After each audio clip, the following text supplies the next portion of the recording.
ঘটনার 3টা পার্ট রয়েছে, ভিন্ন ভিন্ন ঘটনা আর কি, 3টা ছোট ছোট ঘটনা মিলে একটি ঘটনা। তো এই ঘটনা মূলত উনি সংগ্রহ করেছেন ওনার চাচাতো ভাই আলামিনের কাছ থেকে। আর প্রথম যে ঘটনাটি বলবো, এই ঘটনাটি আলামিন তার দাদির কাছ থেকে শুনেছিলেন। আর ঘটনাটি দাদির বাবার বাড়ির পাশেরই এক বাড়ির লোকের সাথে ঘটেছিল। আর যার সাথে ঘটেছিল উনি একজন কবিরাজ। শুধু তার সাথে ঘটেছে বা কবিরাজের সাথে ঘটেছে বিষয়টা এরকম না, তার পরিবারের লোকের সাথেও ঘটেছিল।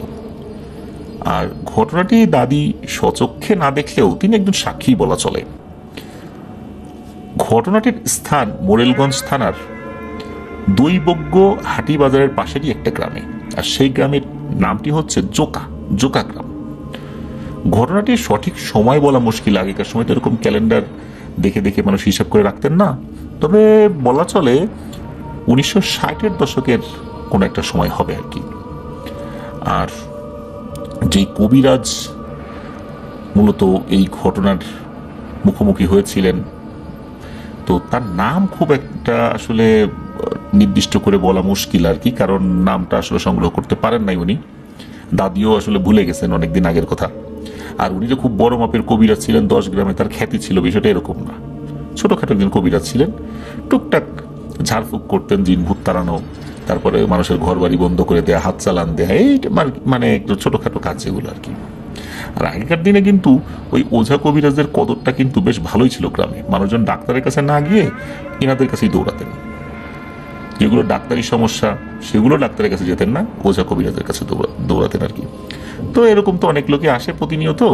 তো একদিন একজনের বাড়ি থেকে খবর আসে যে তার বাড়িতে কিছু প্যারানরমাল ঘটনা ঘটে চলছে, বাড়িটা বন্ধ করতে হবে। তো তিনি খবর পেয়ে তার মতো করে সেই ঠিকানায় রওনা করেন আর কি, এবং কিছুক্ষণ হাঁটার পর যথারীতি তিনি সেখানে পৌঁছেও যান। তো গ্রামের রাস্তা দিয়ে তার যেতে হতো। আর যে বাড়িটা তিনি বন্ধ করতে যান, সেই বাড়িটা তার গ্রামের পাশের গ্রামেই ছিল, খুব যে দূরে ছিল তা না, একদম পাশের গ্রামে। তো তিনি সেখানে পৌঁছে তার মতো করে বাড়ি বন্ধ করার জন্য কাজ শুরু করে দেন। তিনি সব কাজ ঠিকঠাক মতো সম্পূর্ণও করেন, কিন্তু একটা সমস্যা হয়ে যায়। সমস্যাটি হলো, তিনি বাড়ি বন্ধ করার আগে নিজের শরীর বন্ধ করার কথা যে কোনো কারণেই হোক ভুলে গিয়েছিলেন আর কি। এমন ভুলটা সাধারণত কখনো হয় না, কিন্তু তার কিন্তু তখন মনেও পড়ে নাই যে উনি শরীর বন্ধ করতে ভুলে গিয়েছেন। তো উনি তো বাড়ি বন্ধ করেছেন, বাড়ি বন্ধ করে তার বাড়ির দিকে আবার রওনাও করেছেন। উনি বাড়িতে পৌঁছেও যান ঠিকঠাক মতো, প্রতিমধ্যে কোনো ঝামেলাও হয়নি। বিষয়টি কিন্তু আসলেই অবাক করার মতোই, কারণ তিনি শরীর বন্ধ না করে বাড়ি বন্ধ করলেন, তখন তার সাথে কোনো ভয়ানক ঘটনা ঘটলো না। তারপর যখন বাড়ির পথে রওনা করলেন, তখনও কিন্তু রাত হয়ে গিয়েছিল, মোটামুটি এশার ওয়াক্ত পার হয়ে গিয়েছিল। এশার ওয়াক্ত বলতে এশার নামাজ হয়ে গিয়েছিল মসজিদে। পথেও তার সাথে কোনো ঘটনা ঘটেনি।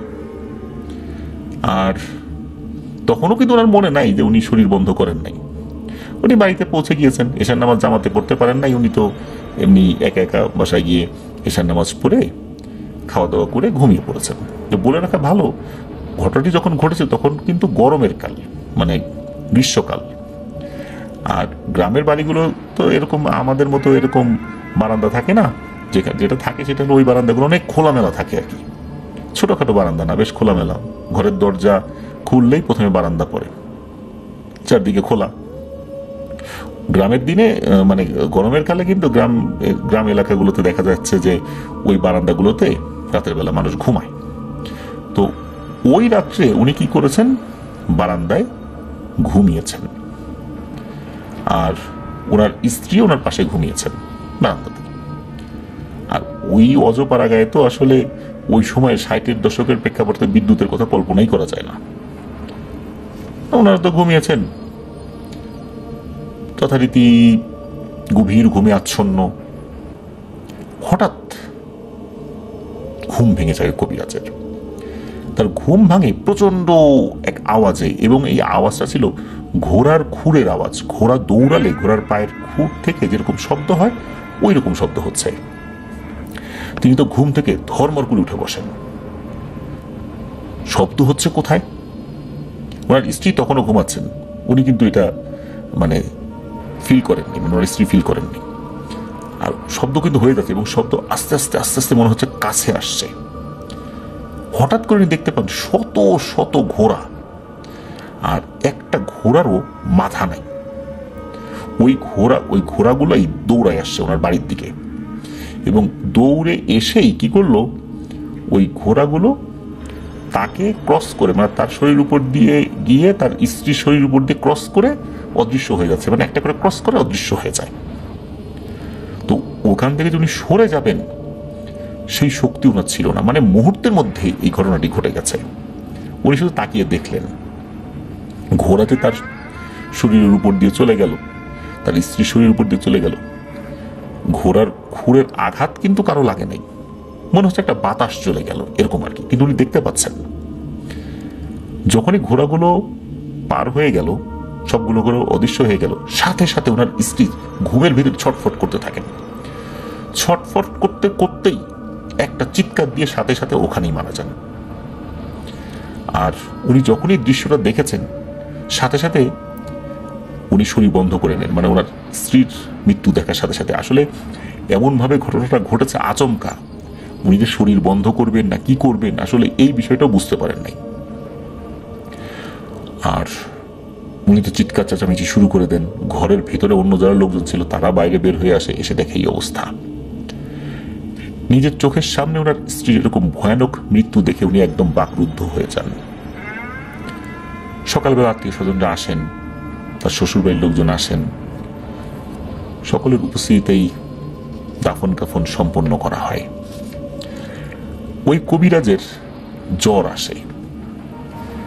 এক সপ্তাহের মধ্যে তিনিও আল্লাহর ডাকে সাড়া দিয়ে দুনিয়ার মায়া ত্যাগ করে পরপারে পাড়ি জমান। মৃত্যুর আগে উনি ওই রাত্রের ভয়াবহ ঘটনা সবাইকে ওই জ্বর অবস্থাতেই বর্ণনা করেছিলেন। আর উনি এটাও বলেছিলেন যে পরবর্তীতে উনি বুঝতে পেরেছেন কেন এটা হয়েছে। ওনার ধারণা ছিল যে ওই সময় শরীর বন্ধ করে নেন নাই, এই কারণে হয়েছে। তবে এছাড়াও উনি আরও বেশ কয়েকটি বিষয় বলেন, যে উনি তো ওনার কবিরাজি জীবনে অনেকের জিন ভূত ছাড়িয়েছেন, তো এই কারণে তো তার অনেক এই জিন শত্রু রয়েছে। হতে পারে সুযোগ বুঝে তারা আক্রমণ করেছে, অথবা উনি যেই বাড়িতে বন্ধ দেওয়ার জন্য গিয়েছিলেন সেখানে থাকা দুষ্টু জিনেরাও এইভাবে এসে আক্রমণ করে তাদেরকে শেষ করে দিতে পারে। তবে উনি একদম নির্দিষ্ট করে বলতে পারেন নাই যে আসলে কি হয়েছে।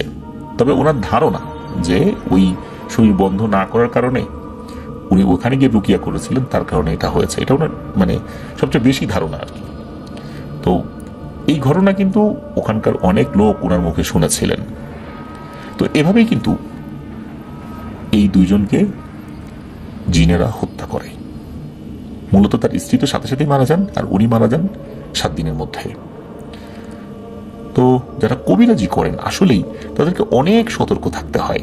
চাইলেও অনেক কাজ করা যায় না, আবার ছোটখাটো ভুলেও ভয়ঙ্কর বিপদ নেমে আসতে পারে। আল্লাহ আমাদেরকে হেফাজত করুন। প্রিয় লিসেনার্স, চলুন এবার আমরা চলে যাই আমাদের তাহমিদ ভাইয়ের পাঠানো ঘটনার দ্বিতীয় অংশে। এই ঘটনাটিও আলামিনের কাছ থেকে উনি সংগ্রহ করেছেন, যিনি তাহমিদ ভাই চাচাতো ভাই। আর ঘটনাটি এই আলামিনের দাদার সাথে ঘটেছিল। আর দাদার সাথে ঘটেছিল বিস্তারিত ঘটনাটা আলামিন ওরা আব্বুর কাছ থেকে শুনেছিলেন। তো আলামিনের দাদার নাম ছিল আব্দুল খালেক শেখ। ঘটনাটির সময়কাল 1971, মানে মুক্তিযুদ্ধের বছর। ওই সময় কিন্তু যুদ্ধ তখনও চলছিল। তো একদিন আব্দুল খালেক দাদার কাছে খবর আসে যে তার নিজ গ্রামেরই একজন মুক্তিযোদ্ধা শহীদ হয়েছেন। আর যিনি শহীদ হয়েছেন তিনি এই আব্দুল খালেক দাদার ভাই হন, মানে একদম আপন ভাই না, চাচাতো ভাই বা এরকম কিছু একটা হবে আর কি। তো ওনার ডেড বডিটা অনেক কষ্টে বাড়িতে নিয়ে আসা সম্ভব হয়েছে। তো তার দাফন কাফন হবে। তো এই যে আব্দুল খালেক দাদা, উনি থাকতেন বাগেরহাট সদরে। তো ওখান থেকে তো উনি আসবেন। তো যাই হোক, এই আব্দুল খালেক দাদা, সরি একটা জিনিস ভুল হয়ে গেল, যে যিনি মারা গিয়েছেন উনি বাগেরহাট সদরের ওই দিকটাতে থাকতেন আর কি, কিন্তু আব্দুল খালেক দাদা উনি তো গ্রামের দিকে থাকতেন। তো খবর পেয়ে আব্দুল খালেক দাদা শহরের দিকে রওনা দেন বিকেলবেলা। আর শহরে ওনার মেয়েও থাকতো, ওনার মেয়ের বিয়ে হয়েছিল শহরে। তো ওই সময় তো এরকম একটা আধুনিক সিস্টেম ছিল না, তারপর আবার যুদ্ধ চলছিল, পরিবেশ পরিস্থিতি খুবই খারাপ, ভয়ঙ্কর বিপদ আপদ হতে পারে, আর চলাচলের পথও খুব সংকীর্ণ, ইজিলি যাওয়া যায় না, ঘুরে ঘুরে যেতে হবে। তো আব্দুল খালেক দাদা তো রওনা করেছেন গ্রাম থেকে। অনেক কষ্টে উনি সেই মৃত বাড়িতে পৌঁছেও যান। যাওয়ার পর দাফন কাফনে অংশ নেন, জানাজা শেষ করে আবার রওনা হন সাইনবোর্ড নামক একটা জায়গার উদ্দেশ্যে, যেটা বাগেরহাট সদরের কোন একটা জায়গা। তো সাইনবোর্ডে তার বড় মেয়ের বাসা ছিল। যদিও মৃতবাড়ির লোকজন রাত হয়ে যাওয়ার কারণে তাকে ওই রাতটা থেকে যেতে বলেছিলেন, কারণ হচ্ছে যুদ্ধ তো চলছে, কখন কোন বিপদ আপদ হয় বলা যায় না। তো উনি চিন্তা করেছেন তার মেয়ের বাড়ি তো এখান থেকে খুব বেশি দূরে না, তো উনি তার মেয়ের বাড়িতেই যাবেন। আর মৃত বাড়িতে তো আসলে আত্মীয় স্বজনরা বেশ কয়েকজন এসেছেন, আর বাড়িটাও ছোট ছিল, কোথায় থাকবেন কি করবেন এটা নিয়েও তো একটু ঝামেলা তো হয়, সবাই একটা বিব্রতকর পরিবেশ পরিস্থিতিতে পড়েন। এই জন্যই মূলত উনি চলে আসছিলেন, যেহেতু তার অপশন ছিল যাওয়ার, এই জন্য। তো উনি চিন্তা করেছেন তার মেয়ের বাড়িতে রাতে থাকবেন, সকালবেলা উনি বাড়ির দিকে রওনা দিবেন। আর পথঘাটে এই পাকিস্তানি আর্মির ভয় ছাড়া অন্য কোনো ভয়, ওই জিন ভূতের ভয়, এগুলো তো আসলে উনি মানে পাত্তাই দেননি।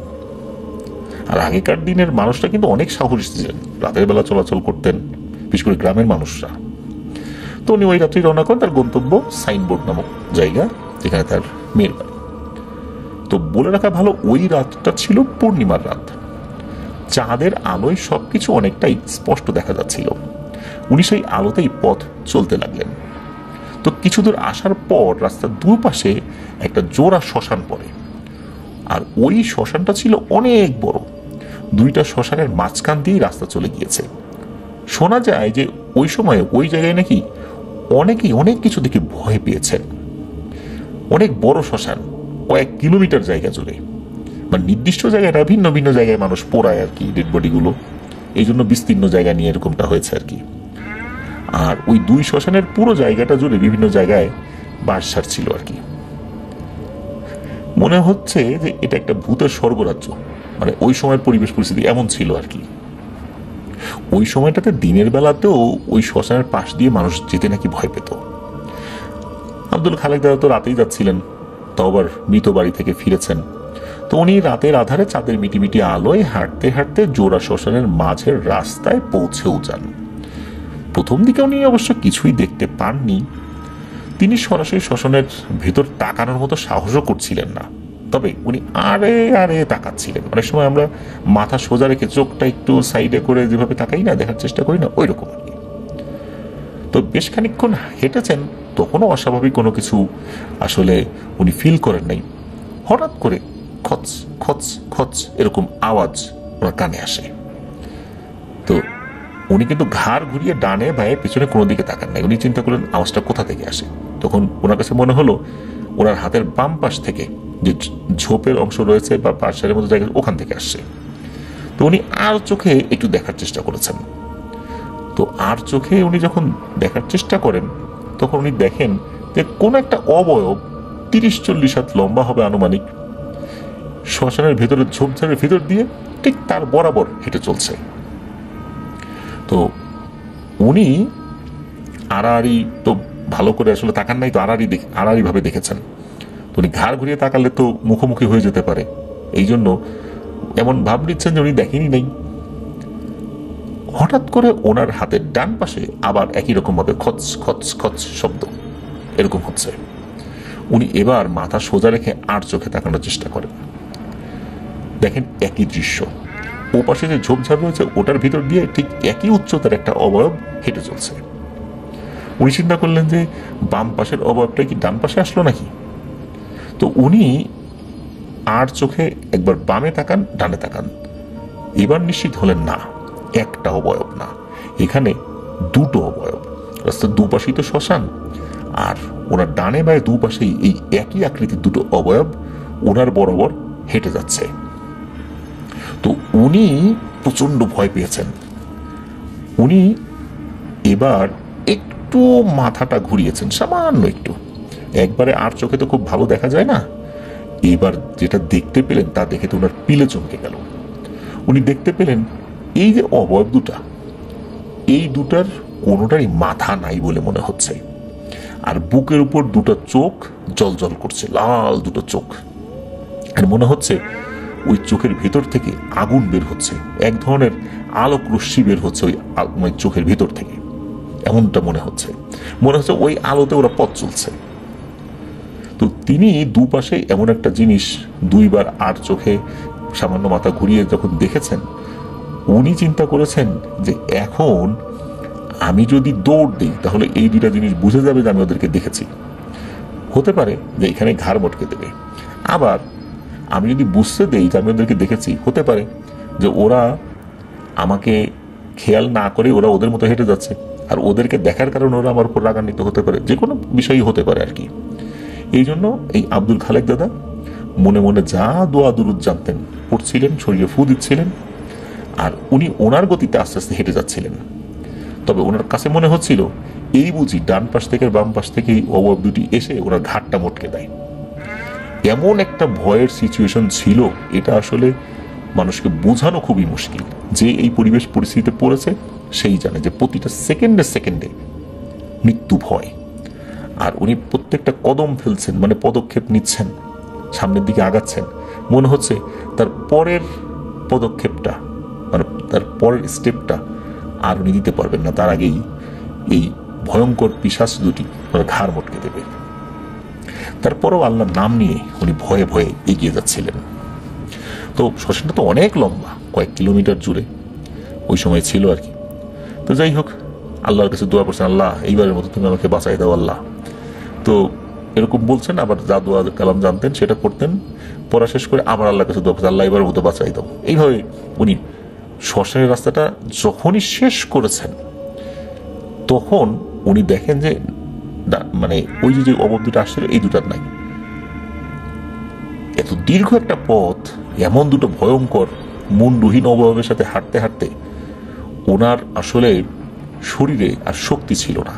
তারপরেও উনি আল্লাহর নাম দিয়ে প্রচন্ড জোরে দিয়েছেন এক দৌড়, আর আলহামদুলিল্লাহ বলেছেন আল্লাহ এই পর্যন্ত তো বেঁচে গেছি। তো ওইখান থেকে দৌড় দিয়ে উনি অবশ্য ওনার মেয়ের বাড়ির সামনে এসে পড়েছেন, কারণ ওনার মেয়ের বাড়িটা ওখান থেকে খুব বেশি দূরে ছিল না। ওখানে সে ডাকাডাকি করেছেন, তো বাড়ির সকলে বের হয়ে আসছেন, দেখেন যে উনি আসছেন, হাঁপাচ্ছেন। এই অবস্থা দেখে তো তার মেয়ের পরিবারের লোকজন আব্দুল খালেক দাদাকে ধরে বাড়ির ভিতরে নিয়ে যায়, মানে মেয়ের শ্বশুর বাড়ি আর কি, ওইটা আর কি, ওখানে বিয়ে হয়েছে আর কি। তো তখনকার কিছু কালচার ছিল, যেমন লোহা গরম করে পানি খাওয়ানো, গোয়াল ঘরের চারদিকে কয়েকবার ঘুরিয়ে আনা, এরকম কিছু কালচার ছিল আর কি। ঠিক কতবার গোয়াল ঘরের চারদিকে ঘুরিয়ে আনা হয়েছে তা আসলে জানা যায়নি। তো কি হয়েছে ওনাকে সব ঘটনা যখন জানতে চাওয়া হয় উনি সব ঘটনা খুলে বলেন। তো আলহামদুলিল্লাহ এরপরে আব্দুল খালেক দাদার সাথে আর কোনো ঘটনা ঘটেনি। এই ঘটনার পরে আরো প্রায় 30 বছর উনি জীবিত ছিলেন। তো আব্দুল খালেক দাদা এখন আর নাই, উনি পৃথিবী থেকে চলে গেছেন। আর যে শ্মশানটা বাগেরহাট থেকে সাইনবোর্ড আসতে পথে বাধ্য, এটা এখন কি অবস্থা, এটা আসলে ওইখানে যারা আমাদের লিসেনাররা রয়েছেন তারা বলতে পারবেন যে ওখানকার এখন বর্তমান কি অবস্থা আর কি। তো এখনকার কি অবস্থা আমাদের লিসেনাররা কিন্তু চাইলে জানাতে পারেন, ওখানকার ছবি চাইলে আমাদেরকে দিতে পারেন, আমাদের গ্রুপে পোস্ট করতে পারেন। তো এখনকার পরিবেশ পরিস্থিতি যে চেঞ্জ হয়ে যাবে এটাই বাস্তব, তাই না? তো চলুন এবার তাহমিদ ভাইয়ের পাঠানো ঘটনা তৃতীয় অংশে চলে যাই। এই ঘটনাটিও বেশ আগের, 70 থেকে 80 বছর আগের ঘটনা। তো এই ঘটনাটা এই যে আব্দুল খালেক দাদা যার ঘটনা আমরা এতক্ষণ ধরে বললাম আর কি, এই আব্দুল খালেক দাদার বাবার সাথে ঘটেছিল। তো এই আব্দুল খালেক দাদার বাবার নাম ছিল আশরাফ আলী। আর যেহেতু অনেকদিন আগের ঘটনা, শুধু বলা যায় 70 থেকে 80 বছর আগের, এক্সাক্ট সালটা বলা যায় না। আর নাম ঠিকানা জানাটাও বেশ কষ্টকর ব্যাপার, যে এই ঘটনার সাথে সম্পর্কযুক্ত অন্যান্য ব্যক্তিদের নাম। তো অনেক চেষ্টা করেছেন, শুধু দুজনের নাম জানতে পেরেছিলেন তাহমিদ ভাই। তো চলুন ঘটনাটা শুরু করি। তো আগেকার সময় চলাচলের অন্যতম কিন্তু মাধ্যম ছিল নৌকা, বিশেষ করে জলপথে যদি আমরা চলতে চাইতাম, বা ওই সময় তো আসলে এরকম চাকার যানবাহন বলতে যেটা বুঝি ইঞ্জিন চালিত যানবাহন, সেগুলো তো এরকম ছিল না, মানুষ পায়ে হেঁটেই পথ চলতো, আর নৌপথে মানুষ স্বাচ্ছন্দ্য বোধ করত। এই জন্যই কিন্তু এই নৌকাটা অন্যতম জনপ্রিয় একটা মাধ্যম ছিল। তো এখন এই আশরাফ আলীর ঘটনাটা বলবো, আব্দুল খালেক দাদার পিতা। তো এই যে আশরাফ আলী, তিনি একদিন নৌকায় করে দুপুরের দিকে বাগেরহাট সদরে রওনা করেন। তো গ্রাম থেকে খাল বেয়ে নদী, তারপর নদী বেয়ে সরাসরি বাগেরহাট শহরে যাওয়া যেত। তখনকার সময় তো এরকম রাস্তা টাস্তা এরকম এত কিছু ছিল না, নৌকা বেয়ে যাওয়াটাই ওই সময় সহজ ছিল আর কি। তো এই আশরাফ আলী যথারীতি বাগেরহাট রওনা করেন নৌকা নিয়ে। তো যেতে যেতে ঠিকঠাকভাবে পৌঁছেও যান। তারপর ওনার কাজবাজ শেষ করে আবারও নৌকা নিয়ে গ্রামের উদ্দেশ্যে রওনা করেন। ততক্ষণে সন্ধ্যা হয়ে গিয়েছিল রওনা করতে করতেই। আর বাগেরহাট সদর থেকে বাড়ি পৌঁছাতে কমপক্ষে ঘন্টা দুয়েক তো লেগেই যেত। আর রাত 10টা 11টা, মানে কিন্তু ওই সময়ের প্রেক্ষাপট অনেক রাত, এরকম রাত হয়ে গিয়েছিল। গ্রামের সবকিছু নীরব, নিস্তব্ধতা চারদিকে বিরাজ করছে। তো এই আশরাফ আলী উনি রওনা করে বাড়ির কাছাকাছি পৌঁছেও যান। এই পর্যন্ত কিন্তু কোনো সমস্যা ছিল না, কিন্তু বাড়ির কাছাকাছি এসে ঘটে এক অন্য ঘটনা। তো ওখানে কিছু মুসলিম বাড়ি, তারপরে কিছু হিন্দু বাড়ি পাশাপাশি ছিল আর কি। সবার মধ্যে খুব ভালো সম্পর্কও ছিল, বা এখনো আছে। তো ওই সময় ওই হিন্দু পরিবারের একজন ভদ্রলোক মারা যায়, তার নাম ছিল ঘেনু। আর এই ঘেনুর ছেলের নাম ছিল, ঘেনুর ছেলের ছেলে আর কি, ছেলের নাম না, ছেলের নাম ছিল গোবিন্দ। গোবিন্দ এখনো জীবিত আছেন, তার ছেলে মেয়েও আছে। তো মানে গোবিন্দ দাদা ছিলেন হচ্ছে ঘেনু আর কি। তো এই ঘেনু নামের লোকটি দিনের বেলাতেই মারা গিয়েছেন স্বাভাবিকভাবেই। তো হিন্দু ধর্মের রীতিনীতি অনুযায়ী তাকে দাহ করা হয়। আর যখন দাহ করা হয় তখনও কিন্তু এই আমাদের আশরাফ আলী দাদা যিনি, উনি কিন্তু তখনও রওনা করেন নাই বাগেরহাটের উদ্দেশ্যে। উনি শুনেছিলেন যে ঘেনু মারা গেছেন আর কি। তো তাকে দাহ করার পরে ওই বাগেরহাট রওনা করেছিলেন আর কি। উনি দেখেন নাই, শুনেছিলেন মারা গেছে, দাহ করা হচ্ছে, এই আর কি। তো আশরাফ আলী যখন উনি বাড়ির কাছাকাছি পৌঁছে যান, তো উনি তো খাল ধরে নৌকা বেয়ে আসছিলেন। তো ওই বাড়ির কাছাকাছি কিন্তু একটা ছোট শ্মশান ছিল আর কি, যেখানে ওই ঘেনুকে পোড়ানো হয়েছিল। তো এই আশরাফ আলী দাদা উনি কিন্তু বেশ সাহসীও ছিলেন। আর এই ঘেনুর সাথে হয়তো বা তার কোনো একটা পূর্ব শত্রুতা ছিল, বা ঘেনুর প্রতি তার খুব রাগ ছিল, হতে পারে এরকম কিছু একটা। তো উনি কি করেছেন, উনি সোজা বাড়ি না গিয়ে ওই শ্মশানের দিকে গিয়েছেন। মানুষ তো রাতের বেলা শ্মশানটা এড়িয়ে চলে, কিন্তু উনি ওই শ্মশানের দিকে এগিয়ে গিয়েছেন। তো শ্মশানের দিকে এগিয়ে যাওয়ার পর উনি করেছেন একটা খুব মানে আপত্তিকর কাজ। এই যে লাশ দাহ করার পর লাশের শরীরের কিছু অংশ কিন্তু সহজে পড়ে না, এটা রয়ে যায়। ওটা পোড়ানোর জন্য অনেক সময় লাগে, অনেক খড়ি লাগে। মানুষের শরীরের একটি বিশেষ অঙ্গ, এটা এই যে নাভির কাছের যেই নাড়ি যেগুলো রয়েছে, এগুলো কিন্তু সহজে পুড়তে চায় না। তো তখন কি করে, ওগুলো মাটিতে পুঁতে ফেলে অথবা কোন একটা বিশেষ জায়গায় রেখে দেওয়া হয়। তো এই আশরাফ আলী দাদা কি করেছেন, ওই শ্মশানের কাছে গিয়ে দেখেছেন যে একটা কলসের মতো আছে, মাটির কলস। উনি বুঝতে পেরেছেন যে ঘেনুকে দাহ করার পর এই মাটির কলস বা ঠিলার মধ্যে এই ঘেনুর নাভি সহ আরো কিছু কিছু জিনিস রেখে দেওয়া হয়েছে। তো উনি কি করেছেন, ওই কলসে বেশ কয়েকবার লাথি মেরেছেন আর বলেছেন, ঘেনু ওরে ঘেনু রে, ঘেনু ঘেনু, এরকম করে সে হাসাহাসি করছে। আর এরপরে উনি কি করেছেন, ওই ঠিলা মানে মাটির কলসে আরো জোরে মেরেছেন লাথি। ওই মাটির কলসটা গড়িয়ে পড়ে গেছে ওই পাশের খালে। এরপর উনি আবার বাড়িতে চলে আসেন, খাওয়া দাওয়া করে ঘুমিয়ে পড়েছেন। তো রাত তখন আনুমানিক 2টা-3টা বাজে। হঠাৎ করে একটা গম্ভীর কণ্ঠ এই আশরাফ আলী দাদার বাড়ির সামনে এসে হুঙ্কার দিতে থাকে, বলতে থাকে, আশরাফ আলী রে, আজকের মতো বেঁচে গেলি। আমি ছিলাম না বলে তুই কাজটা করতে পারছিস, আমি যদি থাকতাম না তাহলে তোর ঘাটটা মোটকে শ্মশানের মাটির ভিতরে পুঁতে রাখতাম। এমন বিকট আওয়াজ 3 থেকে 4 বার করেছে। তারপর একদম নিস্তব্ধ হয়ে যায়। আশরাফ আলী যে উনি শুধু একাই শোয়া অবস্থাতেই এই আওয়াজ শুনেছিলেন তা না, ওই পরিবারের যত লোক ছিল সবারই ঘুম ভেঙে গিয়েছিল এই ভয়ঙ্কর আওয়াজে। পরের দিন সকালবেলা আশরাফ আলীকে এক হুজুরের কাছে নিয়ে ঝাড়ফুঁক করা হয়। এরপর সুস্থ হয়ে গিয়েছিলেন, তবে হুজুর তাকে খুব করে বকাঝকা করেছিলেন এই কারণে যে আশরাফ তুমি এই কাজটা কিভাবে করতে পারলা, ঘেনুর সাথে তোমার কোনো মনোমালিন্য থাকতেই পারে, কিন্তু একটা মানুষ মারা যাওয়ার পর তার ডেড বডির উপরে বা তার শরীরের কোনো অঙ্গের উপর তো তুমি সেটা দেখাতে পারো না। আর এক ধর্মের রীতিনীতি অনুযায়ী তাকে এভাবে করা হয়েছে, সেখানে গিয়ে তুমি সেটা অপমান করা মানে হচ্ছে তুমি তোমার নিজের ধর্মকে ছোট করছো। আর এই কাজটা তুমি কিভাবে করলা, এটা কোনো মানুষের কাজ হতে পারে? এইভাবে উনি অনেক বকাঝকা করেছিলেন। বকাঝকা বলতে কি, এটা আসলে উপদেশমূলক রাগারাগি, এটাকে বকাঝকা বলা যায় না বা গালিগালাজ বলা যায় না। এটা মূলত আমরা অনেক সময় উপদেশ দিয়ে রাগ করে বলি না, ওই রকম।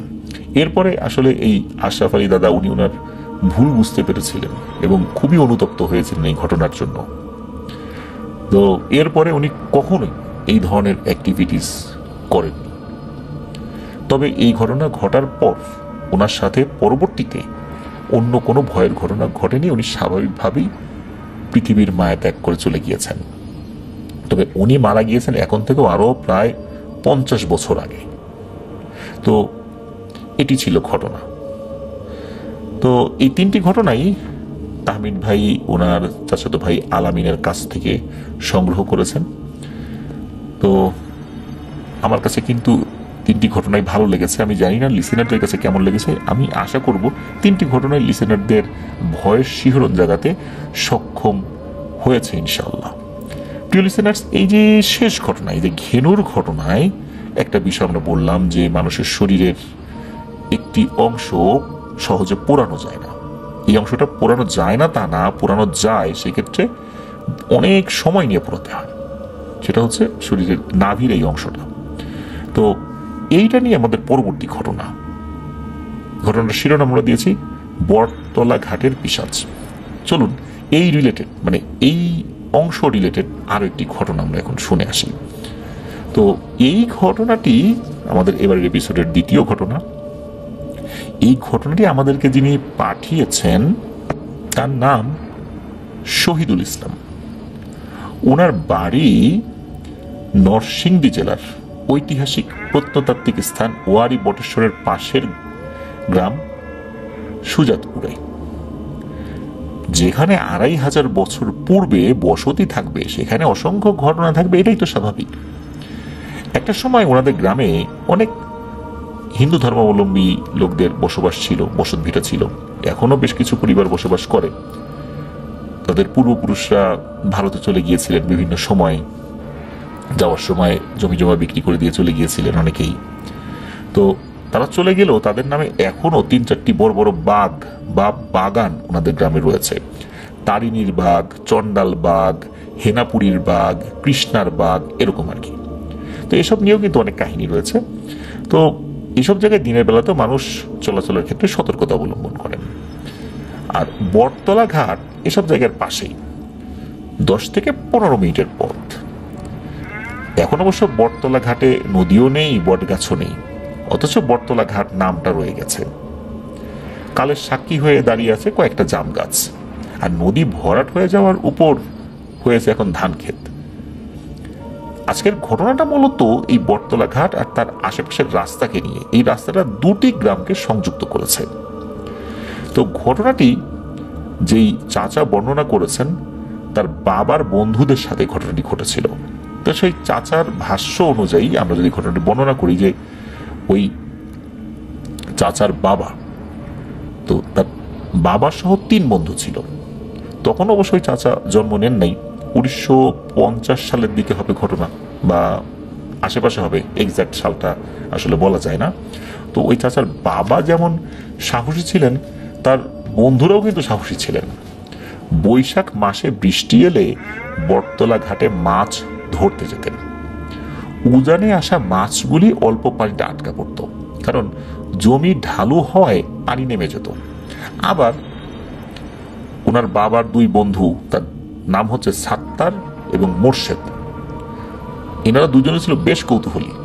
কোনো সম্পর্ক, মানে কোনো কিছু সম্পর্কে যদি কোনো তথ্য পেতেন, সেই জায়গাটা মানে ভিজিট না করা পর্যন্ত বা সেই তথ্য যাচাই বাছাই না করা পর্যন্ত তাদের ঘুম হতো না, এমন একটা অবস্থা। তো এটা তাদের একটা নেশার মতো হয়ে গিয়েছিল। তো একদিন তারা শুনতে পান এক হিন্দু ভদ্রলোক মারা গেছেন, তাকে সন্ধ্যায় শ্মশানে দাহ করা হবে। এই সাত্তার বলছেন যে একটা তথ্য, মানে তথ্য বলতে কি, এটা ওনার জানা রয়েছে, সেটা হলো মাছ ধরতে গেলে যদি কেউ এই মৃত মানুষ যাকে দাহ করা হয়েছে, দাহ করার পরে যে নাভির অংশ তো পোড়ানো যায় না, বা পোড়াতে তো বললাম যে পোড়ানো যায় কিন্তু অনেক সময় লাগে, তো এই জন্য করে কি এটা মাটিতে দাফন করে ফেলে বা কোনো একটা বিশেষ জায়গায় রেখে দেয়, পরবর্তীতে একটা রিচুয়াল মেনে দাফন করে। তো বলেছেন যে এই জিনিসটা সাথে নিয়ে মাছ ধরতে গেলে নাকি অনেক মাছ পাওয়া যায়। তখন এই আর এক বন্ধু বলতেছে যে দূর বেটা, এসব মিথ্যা কথা, আমি একবার এরকম নিয়ে গেছিলাম কিন্তু কোনো মাছ পাই নাই, পরে যেই জিনিস যেই জায়গায় ছিল সেখানে রেখে আসছি, এসব ভুয়া কথা, এসব ঝামেলায় জড়ানোর দরকার নেই, আর এই কাজটা ভালোও হবে না, এটা মোটেও উচিত না। তখন দেখা গেল যে কেউ সম্মতি দেয়, কেউ দেয় না। এর মধ্যে ওই যে যিনি আঙ্কেল, যার বাবার বন্ধু আর কি, দুইজন, মোর্শেদ এবং সাত্তার, তো ওনার বাবা তো চুপ করে আছেন, উনি আসলে এসব ঝামেলায় খুব একটা যেতে চান না। এর মধ্যে এই যে সাত্তার যিনি, উনি বলছেন যে আচ্ছা চল কবিরাজের বাড়ি যাই, কবিরাজের বাড়ি গিয়ে জিজ্ঞেস করি তাতে কাজ হয় কিনা, আর কি করলে কাজ হবে সেটা আমরা শুনে আসি। কারণ এত মানুষ কি একসাথে মিথ্যা কথা বলবে নাকি? নিশ্চয়ই কোনো একটা ব্যাপার হয়েছে যে তুই নিয়ে গেছিস, কাজ হয় নাই, কি করলে কাজ হবে। তো তিনজন মিলে করছেন কি, এক কবিরাজের কাছে গেছেন আর কি। কবিরাজের বাড়ি খুব বেশি দূরে ছিল না, কাছাকাছি ছিল। তো সেই কবিরাজের কাছে যাওয়ার পর তো কবিরাজকে ডাক দিছেন, কবিরাজ বের হয়ে আসছে, এসে দেখে এই চ্যাংরা বয়স্ক তিনটা ছেলে দাঁড়ায় আছেন। তখন বলছে এই বাবারা তোমরা কি চাও, কার অসুখ? তখন এই যে মোর্শেদ যিনি বলছেন না কারো অসুখ না, আপনার কাছে একটা অন্য কাজে আসছি। তখন ওই কবির বলতেছে যে বুঝছি তোমরা চ্যাংরা পোলাপান কি কাজে আসছো, নিশ্চয়ই কোনো মহিলার উপরে কালো জাদু করার জন্য আসছো, যে কেউ কোনো মহিলাকে দেখে পছন্দ হয়েছে কারো, এখন তাকে বিয়ে করবা, এই জন্য আসছো তাবিজ নিতে। তখন বলছে না না এরকম কিছু না, আমরা অন্য কাজে আসছি। তখন ওই কবিরা বলতেছে যে কাজে আসো বাবু তোমাদের মতি গতি সুবিধার মনে হচ্ছে না, আমি কোনো জাদু টাদু করতে পারবো না, আমি কালো জাদু করা ছেড়ে দিছি, আমি এখন এগুলো করি না। তখন বলতেছে যে আসলে আমরা আসছি অন্য একটা বিষয় নিয়ে, আমরা মূলত মাছ ধরা সংক্রান্ত কাজে আসছি, কারো ক্ষতির উদ্দেশ্যে আসলে আমরা আসিনি। তখন কবিরাজ বলে যে কি বলো তো ব্যাপারটা? তখন বলে যে এই কি ব্যাপার, এই জিনিস সাথে নিয়ে গেলে নাকি মাছ বেশি পাওয়া যায়। তখন উনি বলেন যে আসলে এটা কিন্তু ছেলে খেলা না, তথ্যটা সত্য, তবে একটু অসাবধান হলে কিন্তু বিপদ হতে পারে। আর এমনিতেই তো বটতলা ঘাটে অনেক মাছ পাওয়া যায়, তোমাদের বাবু এসব ঝামেলা করার দরকারটা কি, যাও এমনিতেই মাছ পাওয়া যাও। এদিকে যে সাত্তার, এ তো আর নড়ে না, ওদিকে মোর্শেদ আর ওই যে আঙ্কেল ঘটনা বলেছেন তার বাবা, তাদের কিন্তু এগুলো তো ওরকম আগ্রহ নেই। তো সাত্তারের প্রবল জোরাজোরিতে একটা পর্যায়ে কবিরাজ বলেন আচ্ছা ঠিক আছে, আমি একটা জিনিস দিচ্ছি, তবে মনে রেখো যেই ডেড বডিটা দাহ করা হবে সেখানে যদি বেল কাঠ বা চন্দন কাঠের অংশ দিয়ে চিতা সাজানো হয়, তাহলেই শুধু আমার দেয় মাদুলিটা ওখানে রেখে আসবা, অন্যথায় কিন্তু এই মাদুলি কোনো কাজ করবে না। এখন এই মাদুলিটা রাখা কি চারটিখানি কথা? এখন সাত্তার তো ওই চিতা সাজানোর সময় ওখানে দাঁড়িয়ে আছে, যখন চিতা সাজাবে আর কি, কিন্তু ওখানে এই মাদুলি রেখে আসবে কিভাবে? অনেক চেষ্টা করেও কিন্তু সুযোগ পাচ্ছিল না, কারণ সাত্তার তো মুসলিম, আর চিতা সাজানোর ওখানে সে যাবে, বিষয়টা কিরকম হয় না? তো এখন হয়েছে কি, ওইখানে আর একটা ছেলে আছে, সেই ছেলেটা হিন্দু ছিল, তার নাম ছিল হলো মিনু। এই ছেলেটা সারাদিন এই দেশি মদ, তারপরে তারি বলে, তারিটা হচ্ছে এই যে তাল গাছের এক ধরনের রস, যেটা সকালবেলা তালের রস নামানোর পরে দিনের বেলা যে অংশটা আসলে পড়ে, মানে যে রসটা পড়ে, এটাকে অনেকে তারি বলে, বা ওই রাতে পড়া তালের রসটা দিয়েও তারি তৈরি করা হয়। তো এরকম গাঁজা, তারি, ভাং এগুলো খেয়ে পড়ে থাকতো সারাক্ষণ, মানে লোকজন জানতো যে এই নেশাটা করে আর কি। তো এই মিনুকে সাত্তার বলে রে মিনু, এই যে এই কাজটা কর, এই জিনিসটা ওখানে গিয়ে রেখে আয়। তবে সাত্তার এটা দেখেছিল ওখানে চন্দন কাঠ না দিলেও বেল কাঠ দেওয়া হয়েছে।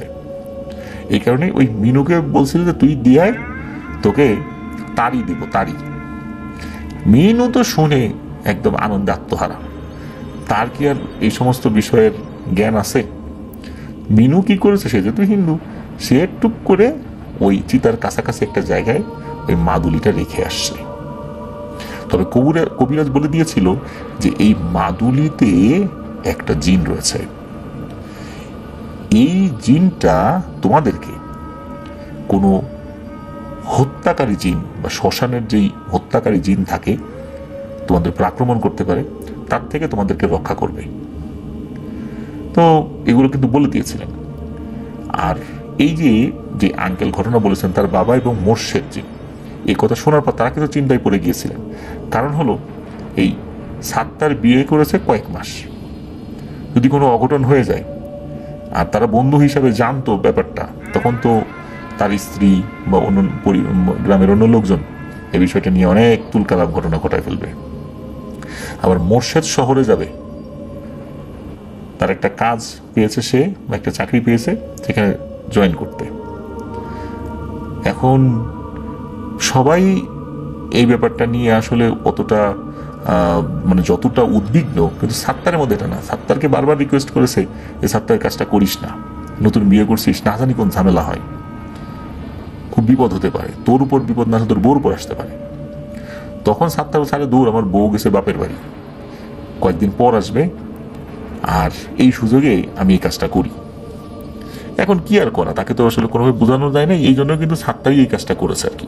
কিন্তু অন্য দুইজন তার এই কাজের সাথে সম্মতি বা সংযুক্ত সরাসরি ছিল না, তারা নিষেধ করেছিল। আর বলা হয়েছিল যে এই কাজটা হয়ে যাওয়ার পর পূর্ণিমার রাতে যেন রাত গভীর হলে এই সাত্তার বেরিয়ে পড়ে কাজে। তার সাথে কিন্তু অন্য কেউ যাওয়া যাবে না, এই কাজে একজনকেই যেতে হয়, মানে একজনই মাছ ধরতে যাবে আর কি। তো যথারীতি সব কাজ সম্পন্ন হয়। তো সাত্তার বেরিয়ে পড়ে তার কাজে, সে একাই যাচ্ছে। আশেপাশে শুধু ঝিঝি পোকার ডাক। তার মনে এত সাহস থাকার পর একটু ভয় কিন্তু কাজ করছে। অনিশ্চিত কিছু একটা ভাবতে ভাবতে সে শ্মশানে পৌঁছায়।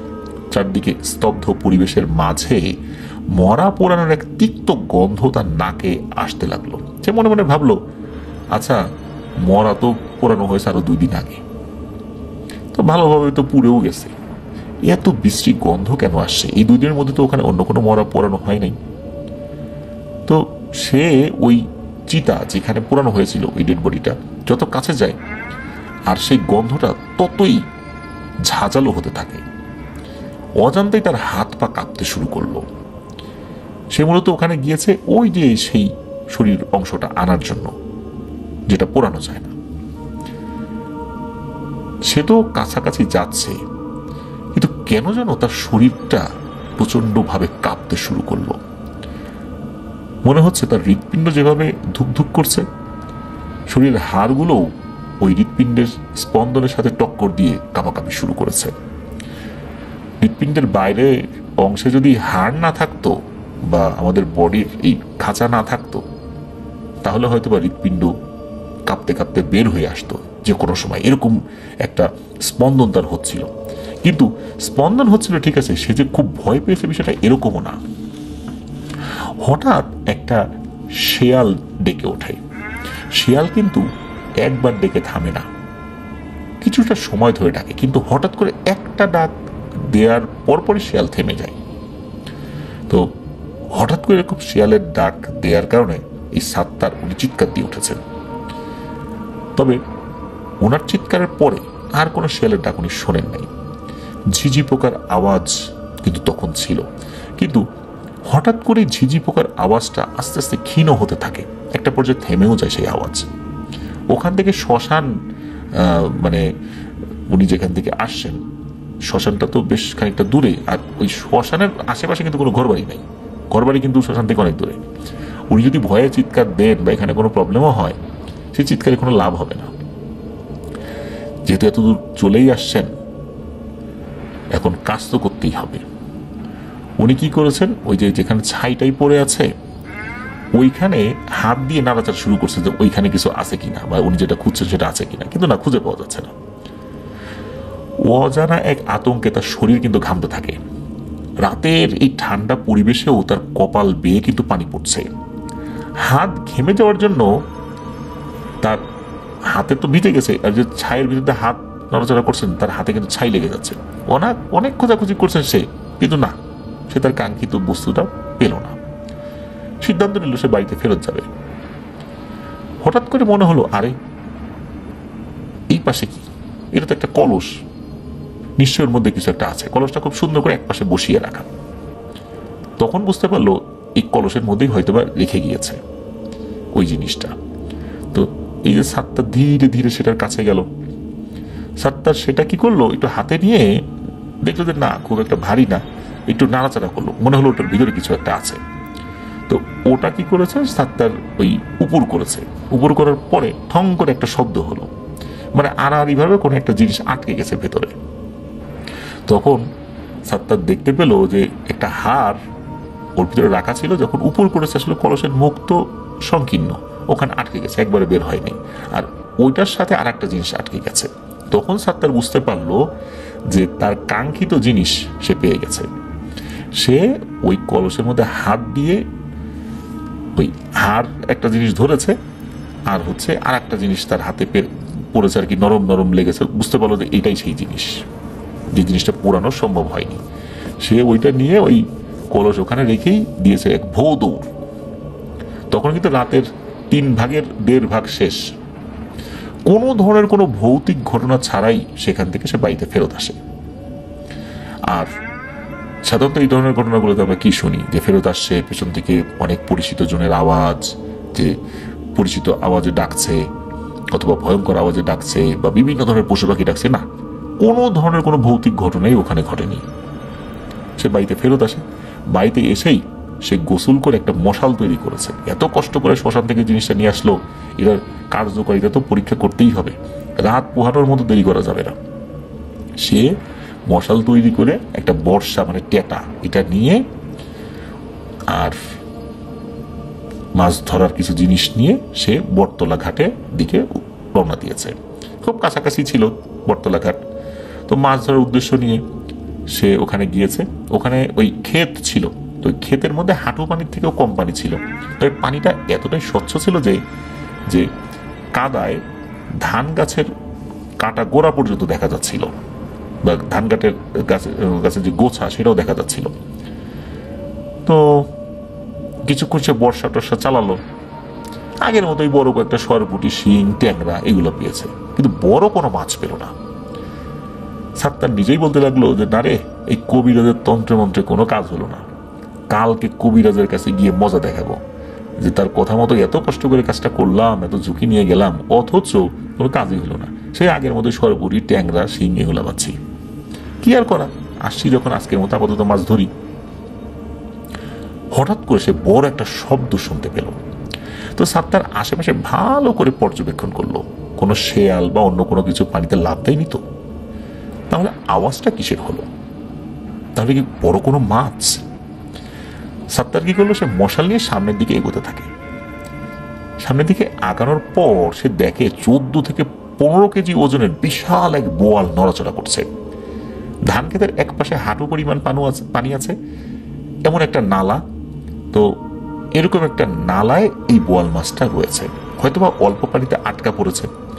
সাত্তার কিছুক্ষণ সময় নিয়ে বর্ষাটা তাক করলো। প্রথমবার এই বর্ষাটা বোয়ালের লেজের একটু উপরে লেগেছে। সাত্তার সর্বোচ্চ চেষ্টা করে ধরে রাখার জন্য, কিন্তু তেজি বোয়াল তার শরীর ঝাপটানোর জন্য বর্ষা থেকে আসলে বেরিয়ে যায়।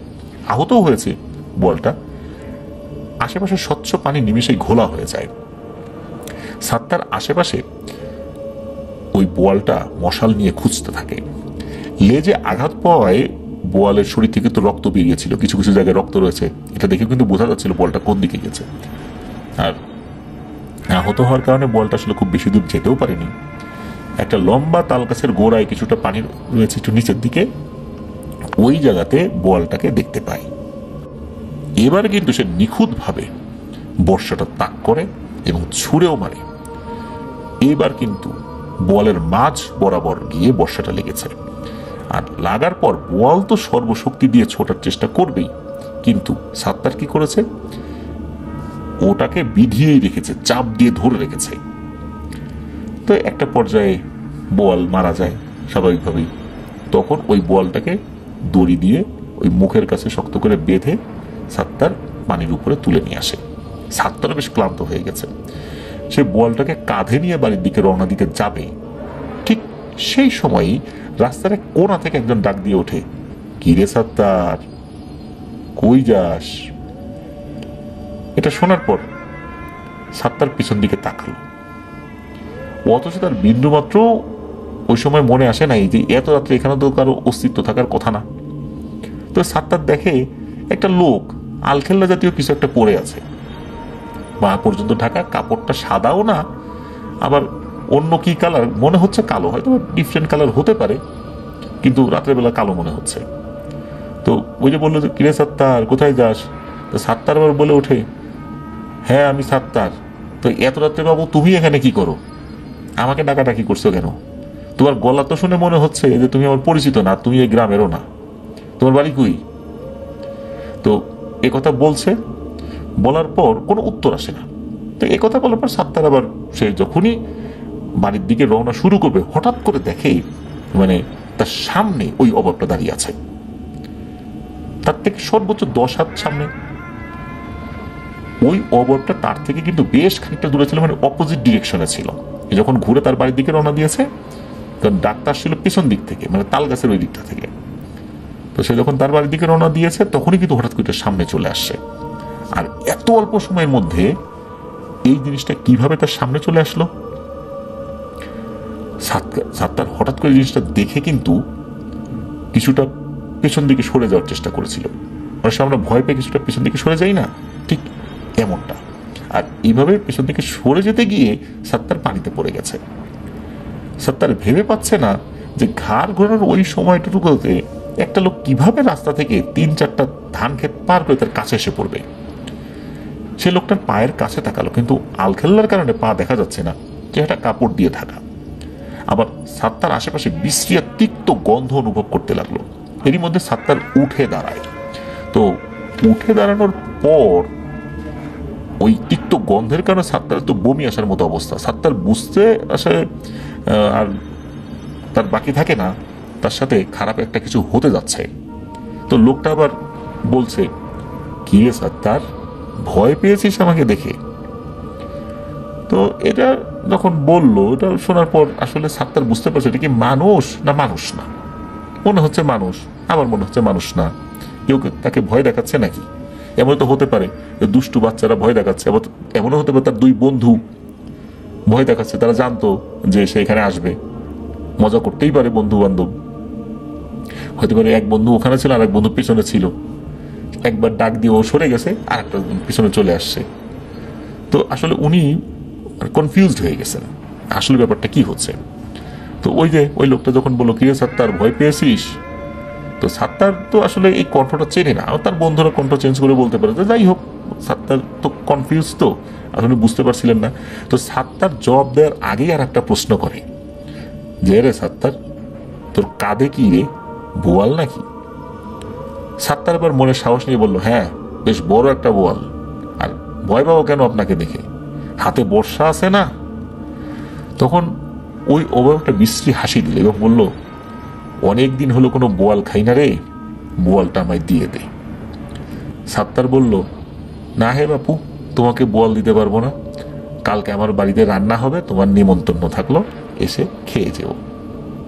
তখন ওই লোকটা রাগী গলায় বলল, তা হবে না, তুই আমাকে এখনই বোয়ালটা দিয়ে দে। সাত্তার বলল, এই পানিতে এত বড় মাছ আবার কবে পাবো তা তো আর জানি না। আমাদের গ্রামে আকরাম নামে একটা লোক ছিল, সে বছর 2 আগে একটা বড় গজার পেয়েছিল, তারপরে আমি আজকে এত বড় একটা বোয়াল পেলাম, আমি তো তোমাকে এটা দিচ্ছি না। ওই লোকটা বলল, বোয়াল তো আমি নেবই। এই বলে সে এগোতে লাগলো, আর তিক্ত গন্ধটাও বাড়তে লাগলো।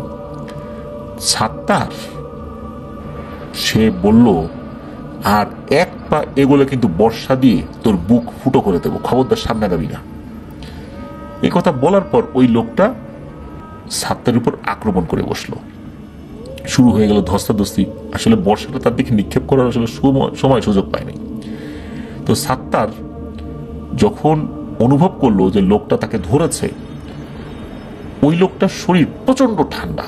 এত ঠান্ডা কোনো মানুষের শরীর হতে পারে না। তবে হ্যাঁ, অনেক সময় ঠান্ডার ভিতরে কাজ করলে কিন্তু মানুষের হাত ঠান্ডা হয়ে যায়। অনেক সময় দেখি না যে আমাদের হাত ঠান্ডা হয়ে যায়, হাত মোজা যদি হাত থেকে খুলে ফেলি শীতের মধ্যে হাত ঠান্ডা হয়ে যায়, বা বরফ যদি ধরে রাখি হাত ঠান্ডা হয়ে যায়, এরকম হাত ঠান্ডা হতে পারে। আর তখন অবশ্য গরমকাল ছিল না, এরকম হাত ঠান্ডা হতে পারে। এই কারণে এটা যে অশরীরী কিছু, ওইটা একবার মনে হয় একবার হয় না। এইভাবে তার কিন্তু মূল বিষয়টা বুঝতে দেরি হয়ে যায়। এমনও তো হতে পারে যে গ্রামে কিন্তু এরকম দুষ্ট লোকজন থাকে না, মানুষকে ভয় দেখায়, এটাও হতে পারে। আর এতক্ষণ যত ধরনের ঘটনা ঘটছিল তাতে করে উনি তো কনফিউজড, মানে দ্বিধাদ্বন্দ্বে ছিলেন। আর একবার মনে হয় এটা মানুষ, একবার মানুষ না। তো এই যে একটা কনফিউশন তার মধ্যে ছিল, এটাই কিন্তু তার একটা বড় ভুল ছিল। আবার ওই যে ধস্তাধস্তি হচ্ছিল, সাত্তার কিছুটা সময়ের জন্য একটু দূরে সরে গিয়েছিল একবার। তার হাতে কিন্তু তখন বর্ষাটা ছিল। এখন চিন্তা করছে যে এইবার এই লোকটাকে বর্ষা মারার মতো একটা সুযোগ পেয়েছে।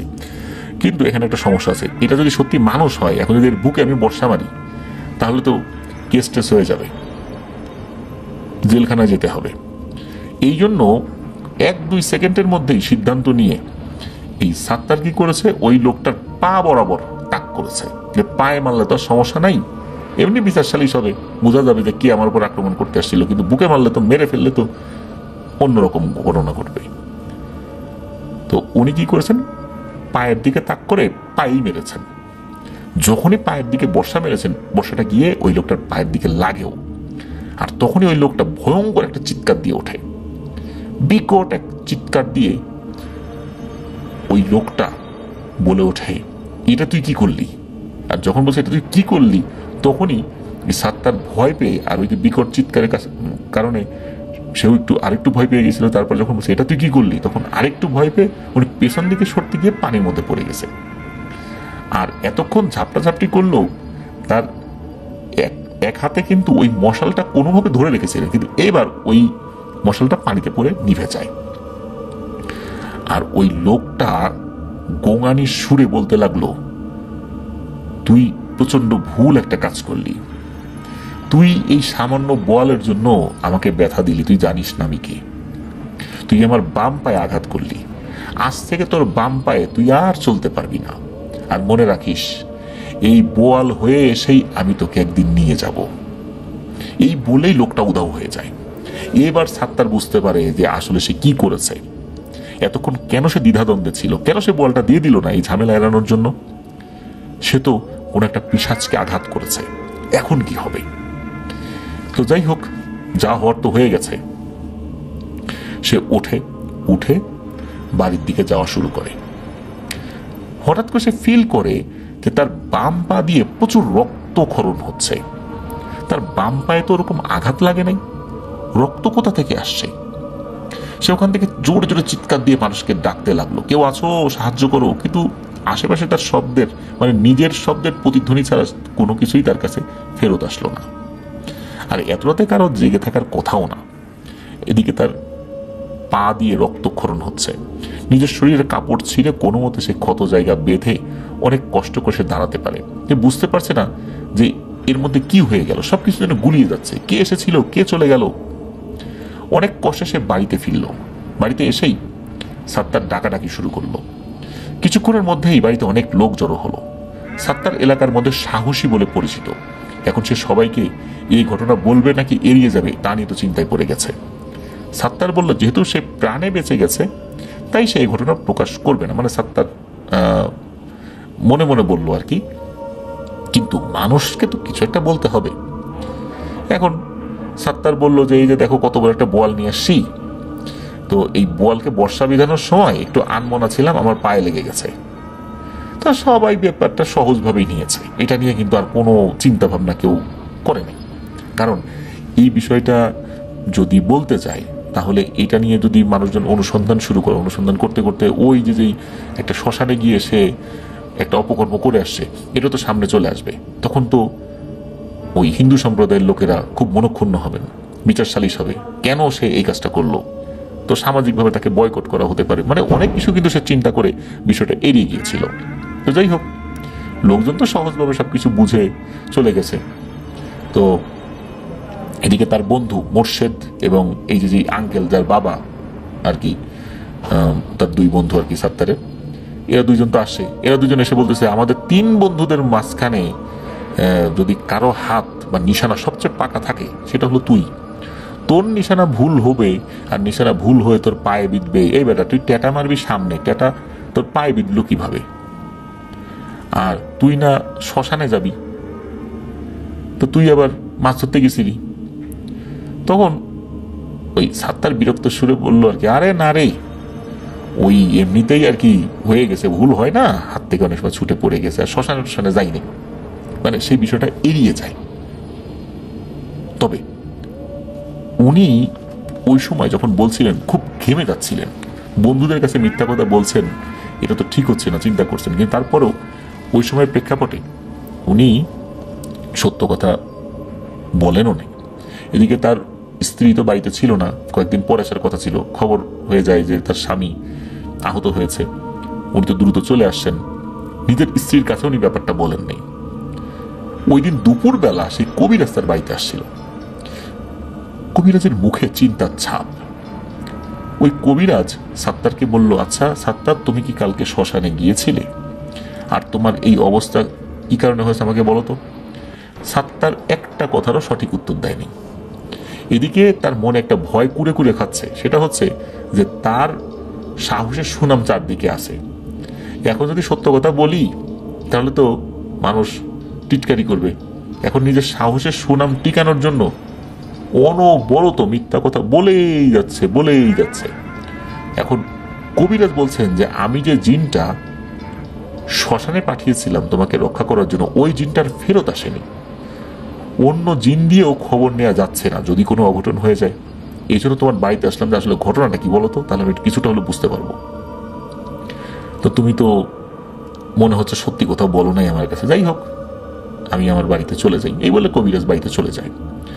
এরপরে সাত্তার আরো ভয় পেতে লাগলো যে না জানি কি হয়, কিন্তু এই ভয়টা ধীরে ধীরে কেটে যেতে লাগলো, কারণ কোনো কিছুই হচ্ছে না, মানে সবকিছুই স্বাভাবিক।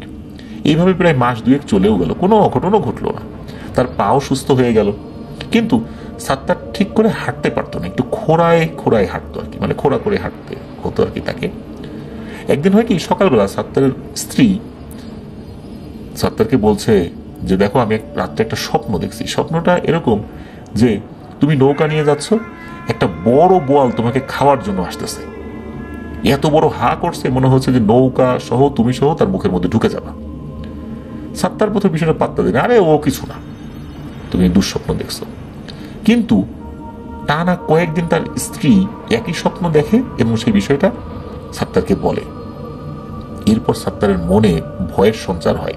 ফলশ্রুতিতে রাতের বেলা সে যে মাছ ধরতো শখে শখে, এটা ছেড়ে দেয়। এক অজানা ভয় কিন্তু সাত্তারকে আসলেই গ্রাস করতে থাকে, যেটা কাউকে সে প্রকাশ করতো না। তো কোনো এক দাবার ছকে পেয়াদার মতো আসলে সে অসহায় হয়ে আছে, সে নিজেও জানতো না আসলে ব্যাপারটা কি, কেন সে এত ভয় পাচ্ছে। আসলে তো কোনো ভয়ঙ্কর ঘটনা তার সাথে ঘটছে না, শুধু ওই সময় ঘটেছিল। এই ব্যাপারগুলো সে খুব সুচতুরভাবেই চেপে গিয়েছে। একদিন সাত্তার শ্বশুর বাড়িতে গিয়েছে, আর শ্বশুর বাড়িতে যাওয়ার পরের দিন এই যে আঙ্কেল ঘটনা শেয়ার করেছে, তার বাবাকে নিমন্ত্রণ দিয়েছে যে তুমি পরের দিন আসবা। আমি গেলাম, পরের দিন মানে রান্না বাড়া হবে, আসবা, তোমার নিমন্ত্রণ।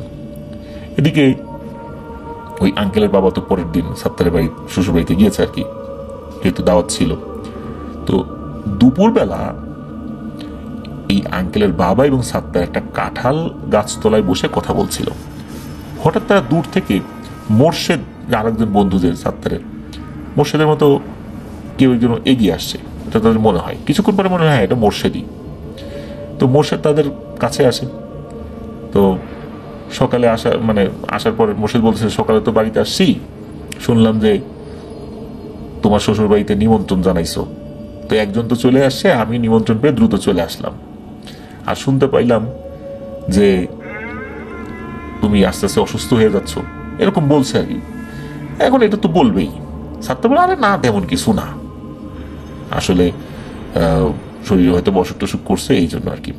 বেশ কিছুক্ষণ তারা আড্ডা দিল, বিশেষ করে এই যে মোর্শেদ শহরে গিয়েছিল, শহরে কি দেখলো না দেখলো। এরপরে তাদের কথা বলার আর কোনো টপিক ছিল না, কি বিষয়ে কথা বলবে বুঝে পাচ্ছিল না। মানে নির্দিষ্ট কোনো টপিক নাই, এলোমেলো কথা বলছে, কথার মাঝখানে কিছুক্ষণ থেমে আছে, হয় না এরকম? আমরা সময় কথা বলি, কোন টপিকে কথা বলবো বোঝা যাচ্ছে না। তো তারা কিছুক্ষণ চুপ করে রইল। তখন একটা লোক একটা বোয়াল মাছ কিনে হাট থেকে যাচ্ছিল ওই দিকটা দিয়ে। তখন সাত্তার বলল, তোদের একটা মজার ঘটনা বলি শোন। এই কথা বলার পর ওই রাত্রে যা যা ঘটেছে সব ঘটনা খুলে পড়ল। এটা শোনার পর মোর্শেদ প্রচন্ড ঘামতে শুরু করলো, তার মুখ দিয়ে কোনো কথা বেরোচ্ছে, মোর্শেদ তার শরীর কাঁপছে। এক অজানা আতঙ্কে মোর্শেদের চোখ বড় বড় হয়ে গিয়েছে। মোর্শেদ কাঁপা কাঁপা গলায় বলতে লাগলো যে সর্বনাশ হয়ে গেছে রে। তখন অন্য দুজন বলছে, সাত্তার এবং এই আঙ্কেলের বাবা, কি হয়েছে?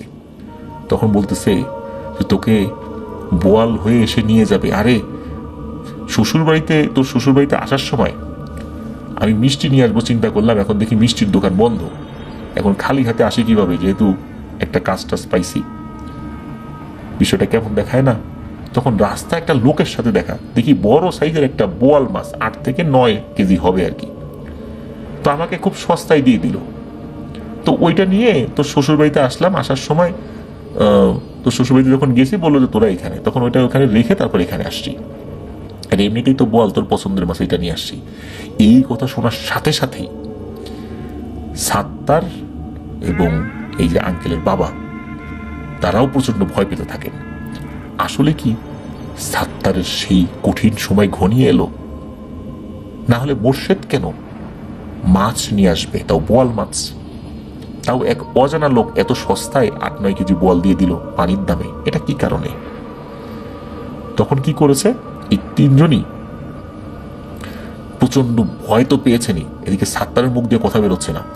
তখন এই মোর্শেদ বলছে, এই আমি তাড়াতাড়ি এক হুজুরকে ডাকতে যাচ্ছি, আর তুই, মানে যে আঙ্কেলের বাবা আর কি, তাকে বলছে তুই দ্রুত সেই তান্ত্রিকের বাড়িতে যা, দ্রুত তাকে, এই 2 জনকে আমরা এই সাত্তার শ্বশুর বাড়িতে নিয়ে আসবো। আর সাত্তারকে বলছে তাড়াতাড়ি তুই বয় গিয়ে বাসা, মানে তোর শ্বশুর বাড়িতে গিয়ে বসে থাক, আর বাইরে বের হইস না আমরা না আসার আগে। এদিকে এই আঙ্কেলের বাবা গ্রাম এসে দেখে তান্ত্রিক বাড়িতে নেই, সে অন্য কোনো একটা জায়গায় রুগী দেখতে গেছে। তো অনেকক্ষণ বসে থাকার পরও সেই তান্ত্রিক যখন ফেরে না, সন্ধ্যার দিকে আবার সাত্তার শ্বশুর বাড়িতে খালি হাতেই ফেরত যান, তান্ত্রিকের সাথে নিয়ে যেতে পারেননি, বিষণ্ণ মুখে ফেরত গেছেন। এদিকে এই মোর্শেদ, উনি অবশ্যই একজন হুজুর পেয়েছেন, ওই হুজুরকে নিয়ে আসছেন, আনতে আনতে সব ঘটনা খুলে বলেছেন। তো এদিকে এতদিন তো গোপন করেছিল সবকিছু, শ্বশুর বাড়িতে ঘটনা এইবার সাত্তার খুলে বলেছে সবকিছু। আর খুলে বলার সাথে সাথে সেই বাড়িতে একটা চিন্তার ছাপ পড়ে যায়। তো হুজুরকে বাড়িতে আনা হয়, হুজুর বাড়িতে একটা বন্ধ দিয়ে দেন, মানে শ্বশুর বাড়িতে তখন যেহেতু ছিলেন ওই সময়, শ্বশুর বাড়িতে বন্ধ দিয়ে দেন, পানি পড়া দিয়ে যান, এবং বলে দেন যে বোয়াল মাছ খাওয়া যাবে না। এরপর এই সাত্তারের 2 বন্ধু, এই আঙ্কেলের বাবা আর মোর্শেদ, তারা বাড়িতে এসে পড়ে রাতের বেলায়। আর সাত্তার আগামীকাল আসবে জানায়। বাড়িতে এসে তো ওই আঙ্কেলের বাবা ঘুমিয়ে পড়েছেন। সকালবেলা বেশ সকালই এই মোর্শেদ এসে ডাকাডাকি শুরু করেছেন আঙ্কেলের বাবাকে, এই ওঠ ওঠ তাড়াতাড়ি ওঠ। তখন উনি তো ধর্মবার করেছেন, কি রে কি হয়েছে? বলে সাত্তার ফিরে এসেছে। তখন ওনার বাবা বলেন যে ফিরে আসছে, তো ভালো কথা, ফিরে আসছে। তখন মোর্শেদ বলতেছেন যে না রে, যেই ভয়টা পাইছিলাম সেটাই হয়েছে, যেই ভয়ে রাত্রেবেলা ঘুমাতে পারি না সেটাই হয়েছে, হুজুরের পানি পড়াতে কাজ হয় নাই। তখন মোর্শেদ কাঁদতে কাঁদতে বলে, সাত্তার ফেরত এসেছে, কিন্তু জীবিত না মৃত। এ কথা শোনার সাথে সাথে ওই আঙ্কেলের বাবা, উনিও নির্বাক হয়ে বসে রইলেন, কি বলবেন, কোনো ভাষা খুঁজে পাচ্ছে না। সাত্তারের বাড়িতে গিয়ে দেখা যায় সাত্তারকে কে যেন হাত পা চেপে থেতলে দিয়েছে, শরীরটা নীলাভ বর্ণ ধারণ করেছে। কে করলো কেউ জানে না, রাতের বেলা ঘুমিয়েছিল, ওইটাই করেছে। কে জানতো এক বোয়াল ধরা দেবে তার কপালে, এটা রাঘব বোয়াল হয়ে ছিনিয়ে নেবে তার প্রাণ। ওই দিন বিকেলবেলা মোর্শেদের সাথে সেই তান্ত্রিক কবিরাজের দেখা। সেই তান্ত্রিক বলে, সাত্তার ও যদি শুরুতেই ওর ভুলটা স্বীকার করত তাহলে ওর হয়তোবা এই করুণ পরিণতি হতো না, কিন্তু ও নিজের ক্ষতি তো করলো, আমার ক্ষতিটাও করছে। এই জন্যই বাবু তোমাদের চ্যাংরা ছেলেপেলেদেরকে আমি কোনো তদবির দিতে চাই না। তোমরা বিশাল ক্ষতি করছো নিজেদের। সাত্তার ক্ষতি করছে, তোমাদের হয়তো কিছু হবে না, কিন্তু আমার ক্ষতি তো হইল। তখন ওই কবিরাজ বলে যে উনি ওনার মতো করে নাকি সাত্তারকে বাঁচানোর চেষ্টা করেছিল, কিন্তু বারণ ছিল সোজা সাপটা ভাবে সাত্তারকে সাহায্য করার। কারণ হচ্ছে কবিরাজ যে মাদুলির সাথে যে জিনকে পাঠিয়েছিল সেটা হচ্ছে কবিরাজের বড় ভাইয়ের অনুগত। এই জিনটা একটা দুষ্টু জিন ছিল। তার বড় ভাই অনেক কষ্টে এটাকে বন্দি করে। তবে বন্দি করার সময় ওই জিনের সাথে একটা চুক্তি হয়েছিল যে ওই জিনটি ইচ্ছা করে কারো ক্ষতি করবে না, যদি ওই জিনকে কেউ আঘাত করে তবে তার প্রাণ নিয়ে নেবে, আর প্রাণ নেওয়ার পরে তাকে দিয়ে এই কবিরাজের বড় ভাই আর কোনো কাজ করাতে পারবে না, মানে তার মুক্তি হয়ে যাবে। আর কারো প্রাণ নেওয়ার মাঝখানে কোনো কবিরাজ যদি সরাসরি বাধা দিতে চায় তাহলে সে কবিরাজের প্রাণ নিয়ে নেবে। আর আঘাতকারী যদি ভুল বুঝতে পারে তাহলে সমঝোতার মাধ্যমে ঠিক করা যাবে। এটাই ছিল চুক্তি, মানে হয়তো বা কোনো কিছু গরু খাসি এসব কিছু দিয়ে আর কি সমঝোতা করা যাবে। মূলত সেদিন সকালবেলা কবিরাজ তান্ত্রিক সেজন্যই সাত্তারের বাড়িতে গিয়েছিল। তো কিন্তু সাত্তার এই ব্যাপারে গুরুত্ব দেয়নি, যার কারণে আসলে ওই কবিরাজও বুঝতে পারছিলেন না ঘটনাটা কি হয়েছে। আর ওই জিনটাও তার কাছে ফেরত আসছিল না। অধিকাংশ সময় ফেরত আসে, আবার কখনো কখনো জিনটা চলে যেত, কিন্তু ওই ঘটনার পরে তার ফেরত আসার কথা ছিল কিন্তু আসছিল না। এটা দেখেই ওই কবিরাজ চিন্তিত ছিলেন। আসলে ঘটনাটা কি ঘটেছিল এটা জানার জন্য আসলেও তাকে মিথ্যা বলে। কবিরাজ আরো চিন্তিত হয়ে পড়েন। পরবর্তীতে অবশ্য বুঝতে পেরেছিলেন যে আসলে এই ঘটনা ঘটছে, ওই জিনটা এখন সাত্তারের প্রাণ নেওয়ার চেষ্টা করছে। আর সাত্তারের প্রাণ নেওয়ার চেষ্টা করলেও সাত্তারকে এখন কোনোভাবেই মানে থামানো, উনি সরাসরি তো রুকিয়া করে থামাতে পারছেন, এটা নিষেধ। এর ফলশ্রুতি সরাসরি মানে পারছেন না এটা। এখন সাত্তারও তো স্বীকার করছে না, এটা একটা সমস্যা ছিল। সাত্তার স্বীকার করে নাই। সাত্তার নিজের সাহস ধরে রাখার জন্য, সাহসের গল্প শোনানোর জন্য গ্রামের মানুষজন তাকে টিটকারি করবে, এই জন্য সে সত্য কথা বলছে না। আর সত্য কথা না বললে উনি ট্রিটমেন্ট শুরু করবেন কিভাবে? আর ট্রিটমেন্ট তো উনি সরাসরি করতেও পারবেন না। তার ভুল বোঝা, সে যদি ভুল বুঝে তার কাছে আসতো তাহলে উনি শুরু করতে পারতেন, সে তো ভুলও বোঝে নাই। আর যখন একদম প্রাণ ওষ্ঠাগত তখন তো আসলে কোনো কাজ করে লাভ হয় না। আর ওই জিনটা মুক্ত হয়ে গেলে ওনার জন্য অসুবিধা ছিল, ওনার হয়তো বা ক্ষতি করতো না এই কবিরাজের, কিন্তু তাকে দিয়ে টুকিটাকি কাজ করাতো, সেটা তো আর করা সম্ভব হয়নি। সে তো মুক্ত হয়ে গেল। তো এটাও ছিল কবিরাজের ক্ষতির একটা কারণ। আর সাত্তার কেন আসলে মারা গেল? কারণ ওই বোয়াল মাছটা তো কিনে এনেছিল। ওই বোয়াল মাছটা মূলত সাত্তারের বাড়িতে ঢোকানোর পরেই হয়তোবা ওই পিশাচটা সুযোগ পেয়ে যায় সাত্তারকে হত্যা করার। আসলে এই অদৃশ্য জগতের কতই না রহস্য রয়েছে যা আমরা আসলে জানতেই পারি না, বুঝতেও পারি না। খুবই রহস্যময় এই পৃথিবী। অনেক কিছুই অযৌক্তিক মনে হতে পারে যে আসলে এটা কিভাবে সম্ভব, কিন্তু আসলেই অনেক কিছু সম্ভব হয়েও যায়। কারণ ওই জগতে আমাদের স্বাভাবিক চিন্তারও বাইরের ঘটনাগুলো ঘটে, যার ফলশ্রুতিতে আমাদের চিন্তায় আসলে সেগুলো আসে না। তো এটি ছিল ঘটনা। ধন্যবাদ জানাচ্ছি আমাদেরকে যিনি ঘটনা পাঠিয়েছেন। আশা করছি ওনার কাছ থেকে আরো ঘটনা পাবো। প্রিয় লিসেনার্স, আমরা কিন্তু দুটি ঘটনা আপনাদের সামনে উপস্থাপন করলাম। চলুন এবার চলে যাব আমাদের এবারের 129তম এপিসোডের তৃতীয় ঘটনায়। এখন যে ঘটনাটি আপনাদের সাথে শেয়ার করব, এই ঘটনাটি আমাদেরকে যিনি পাঠিয়েছেন তার নাম সাব্বির আলম। উনি বর্তমানে একজন ছাত্র, 18 বছর বয়স, লিখেছেন। ওনার বাড়ি নরসিংদী জেলার মনোহরদী থানার চন্দনবাড়ি গ্রামে। তো চলুন ওনার ঘটনাটি শুনে আসি। ঘটনাটি ওনারই এক দুঃসম্পর্কের চাচার কাছ থেকে সংগ্রহ করা। ওনার চাচার নাম আলতাফ হোসেন। ঘটনাটি তার নিজের সাথেই ঘটে যাওয়া একটি ঘটনা। তো মূলত ঘটনাটি আসলে যার কাছ থেকে সংগ্রহ শুরু, তিনি এই সাব্বির আলম ভাইয়ের ফুপু হন। তো চলুন মূল ঘটনায় যাই। 2018 সালের দিকে উনি ঘটনাটা শুনেছিলেন আর কি। তো 2018 সালের দিকেও এই যে গ্রামটা, ওইদিকে ওনাদের পুরন একটা বাড়ি ছিল, ওই পুরন বাড়ির সামনে ধান ক্ষেত ছিল, তার সাথেই পিচ ঢালা একটা রাস্তা। তো গ্রামে যদি ইলেকট্রিসিটি চলে যেত তখন সবাই ওখানে বাতাস খাওয়ার জন্য এসে বসে থাকতো, আসলে বিভিন্ন গল্প গুজব করতো। তো এমনই একদিন বিদ্যুৎ ছিল না, উনি ওখানে গিয়েছেন তার ফুপির সাথে। সেখানে আরো অনেক লোকজনও ছিল। তো আলতাফ কাকাও সেখানে ছিল। তখন ওই আলতাফ কাকার উপস্থিতিতে এই ফুপি ঘটনাটি শেয়ার করেছিলেন। তো ঘটনাটি ঘটেছিল 1990 সালের দিকে। তখন আলতাফ কাকার বয়স 6 কিংবা 7 বছর হবে। ওনার পরিবারের সদস্যদের মধ্যে ছিল তার বাবা, মা, আর তিনি ছিলেন পরিবারের বড় ছেলে। আর অন্য ভাই বোন যারা ছিল তারা অনেক ছোট ছোট ছিল আর কি, সর্বোচ্চ 4-5 বছর বয়স আর কি। ওনার বাবা ছিলেন একজন দিনমজুর। এলাকার মধ্যেই বিভিন্ন মানুষের কাজের ডাক আসলে উনি সে কাজগুলো করতেন। একদিন কি হয়, রাতের বেলা প্রচন্ড ঝড় শুরু হয়েছে।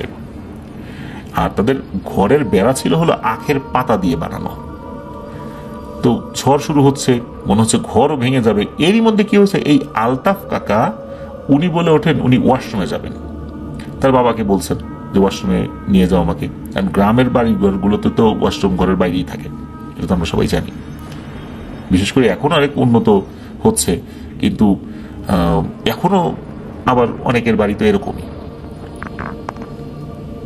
ওই বাড়িটাও একই রকমই ছিল। এখন ওই ঝড় তুফানের মধ্যেই ওনাকে নিয়ে বাইরে বের হয়েছেন। মাঝে মাঝে বিদ্যুৎ চমকাচ্ছিল। তো ওনার বাবা যখন ঘরের দরজা খুলে বের হয়েছেন তখন কিন্তু বাইরে প্রচন্ড বাতাস। হঠাৎ করে ওনার বাবা এবং এই আলতাফ কাকা দুজনেই দেখতে পান ওনাদের যে নারকেল গাছটা রয়েছে, এই নারকেল গাছের উপর দিয়ে একটা ঘোড়ার গাড়ি তাদের দিকে আসছে। এই দৃশ্য দেখে এই আলতাফ কাকা এবং তার বাবা দুজনই ভয় পান। আলতাফ কাকা তো ভয়ে তার বাবাকে জড়িয়ে ধরেছেন। এদিকে ওনার বাবা বলছেন যে বাবারে ওইদিকে তাকাস না, ভয় পাবি। আর আলতাফ কাকা এবং তার বাবার ভাষ্য অনুযায়ী ওই ঘোড়ার গাড়িটা নাকি একটা রিক্সার মতো ছিল, একজন বসতে পারে, একটা ঘোড়া ছিল। তো এই দৃশ্য দেখে ওনার যে ঘরের দিকে দৌড় দেবেন ওই শক্তিটাও নাকি তাদের দিকে, মানে তাদের শরীরে ছিল না। আলতাফ কাকা তো ভয়ে কাঁপছে। তো আর আলতাফ কাকাকে তার বাবা জড়িয়ে ধরে রেখেছে।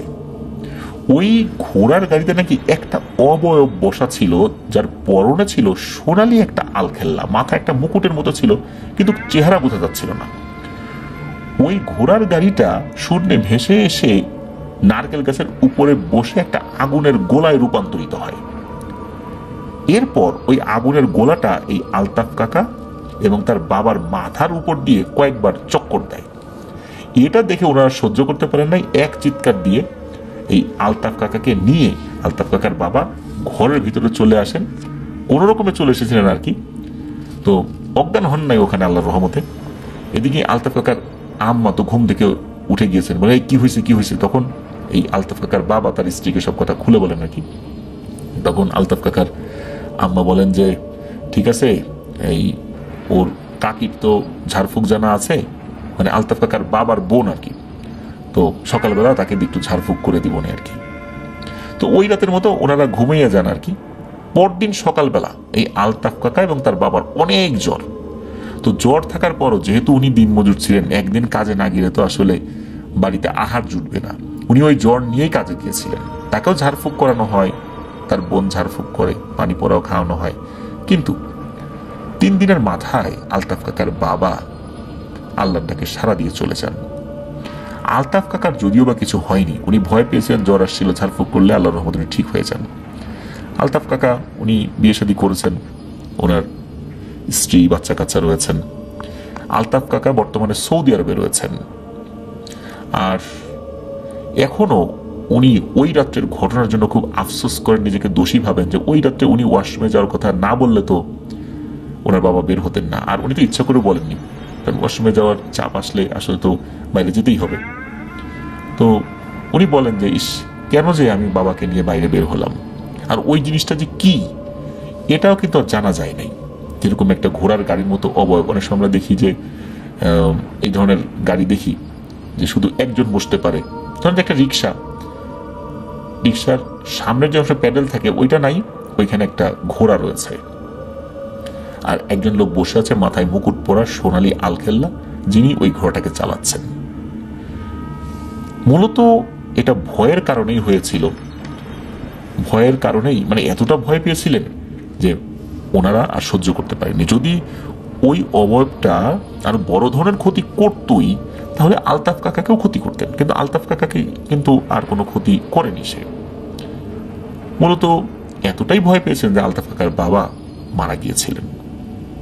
ভয় এমন একটা জিনিস যে কোনো ধরনের কোনো প্যারানর্মাল বিষয় না থাকলেও ভয়ঙ্কর কিছু হয়ে যেতে পারে, যেমনটা আমরা বিভিন্ন সময়ে শুনি। আর এই ঘটনায় ভয়ঙ্কর কিছু আছে, কিন্তু সেই ভয়ঙ্কর কিছু মানুষকে আক্রমণ না করেও ভয়ের কারণে মানুষ মরে যেতে পারে, এই ঘটনা তার একটা জলজান্ত উদাহরণ। তো এটি ছিল ঘটনা। তো প্রিয় লিসেনার্স, আসলে আমরা যখনই ভয় পাব তখনই চেষ্টা করব, চেষ্টা না অবশ্যই সেটা আমাদেরকে করতে হবে যেন আমরা দোয়া দুরুদ পড়ি এবং যিনি ভয় পেয়েছেন তাকে সান্ত্বনা দিতে হবে যাতে করে তার ভয়টা আস্তে আস্তে কেটে যায়। আমরা যদি তাকে আরো বেশি করে ভয় দেখাতে থাকি যে তুই তো শেষ, তুই তো মরে যাবি, তাহলে কিন্তু উনি আরো ট্রমাটাইজড হয়ে যাবেন। ফলশ্রুতিতে তার আরো ক্ষতি হতে পারে। এমনও হতে পারে কোনো প্যারানর্মাল বিষয় না, কিন্তু আমরা তাকে আতঙ্ক দিতে দিতে তাকে একদম এমন লেভেলে নিয়ে যাই যে উনি সত্যি বিশ্বাস করতে শুরু করেন যে উনি আসলে ভূত দেখেছেন। আসলে সেটা কোনো কিছু ছিল না, এটা তার মনের ভুল বা কোনো একটা ছায়া দেখেছেন। আর এভাবেই কিন্তু একটা মানুষের বড় ধরনের ক্ষতি হয়ে যায়। তো এই কারণে আমরা মানুষকে আতঙ্কিত করব না, আগে শুনবো বিষয়টা কি হয়েছে, প্রথমে তাকে সান্ত্বনা দিব, তারপরে প্রয়োজনীয় পদক্ষেপ নিব ইনশাল্লাহ।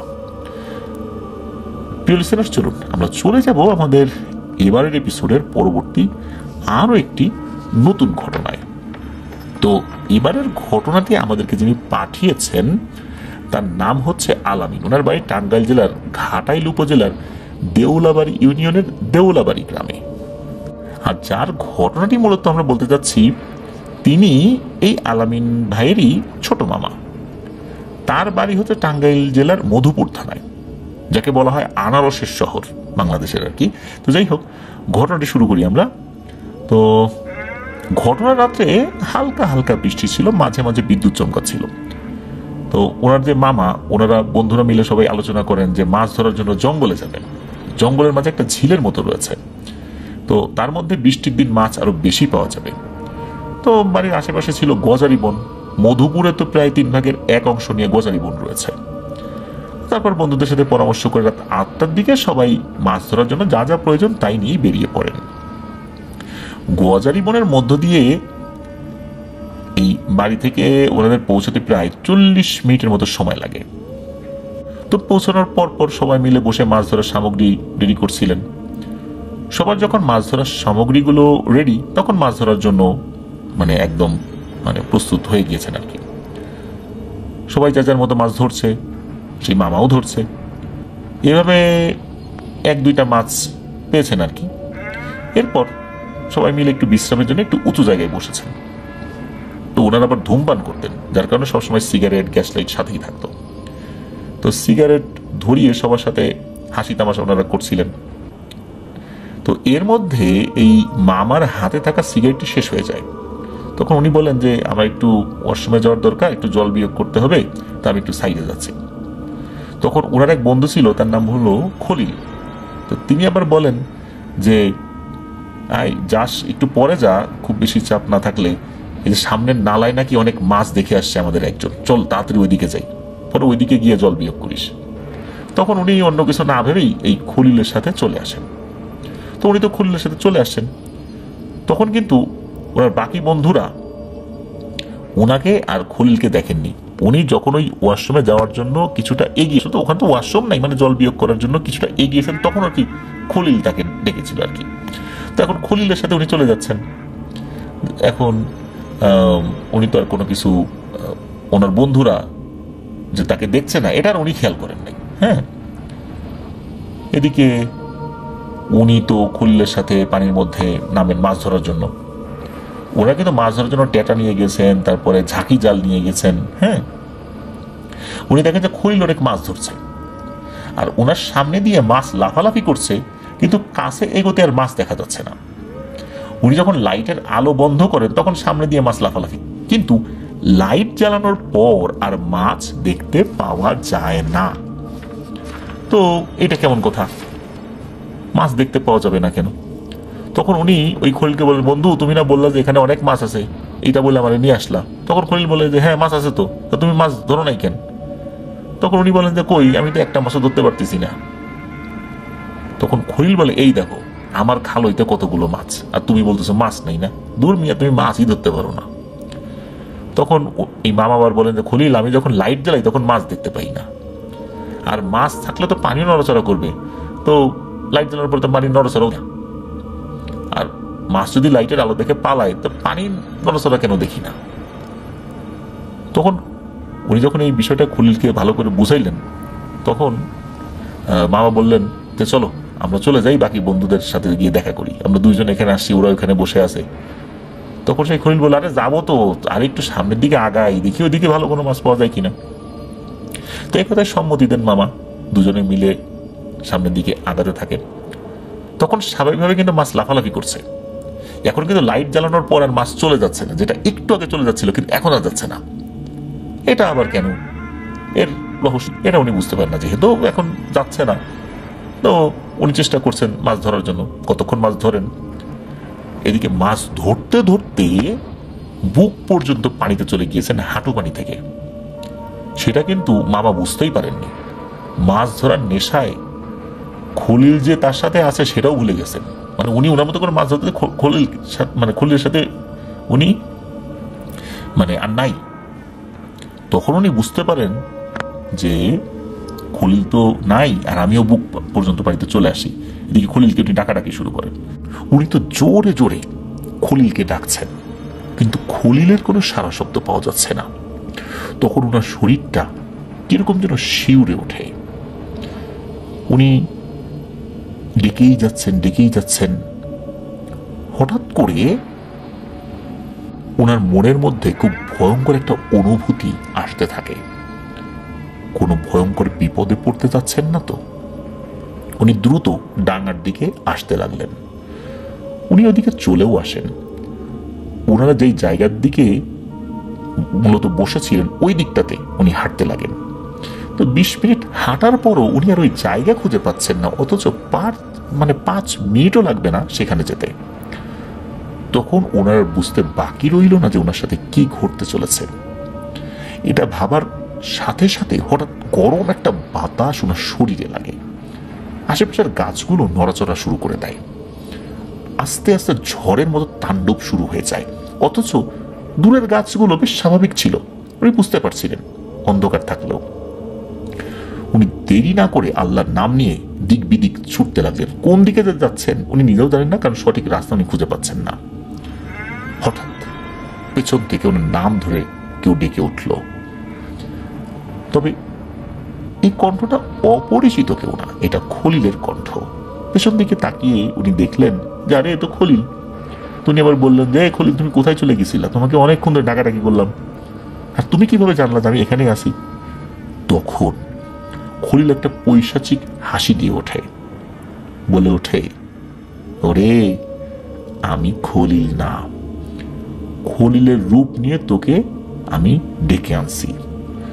তুই যেখানে জল বিয়োগ করার জন্য যাচ্ছিলি সেখানে আমি বসবাস করি। তুই ওই দিক দিয়ে হেঁটে যাওয়ার কারণে আমাদের সমস্যা হয়েছে, তুই বড় ভুল করছিস। এই বলার সাথে সাথে খলিলের রূপ পাল্টে যেতে শুরু করে।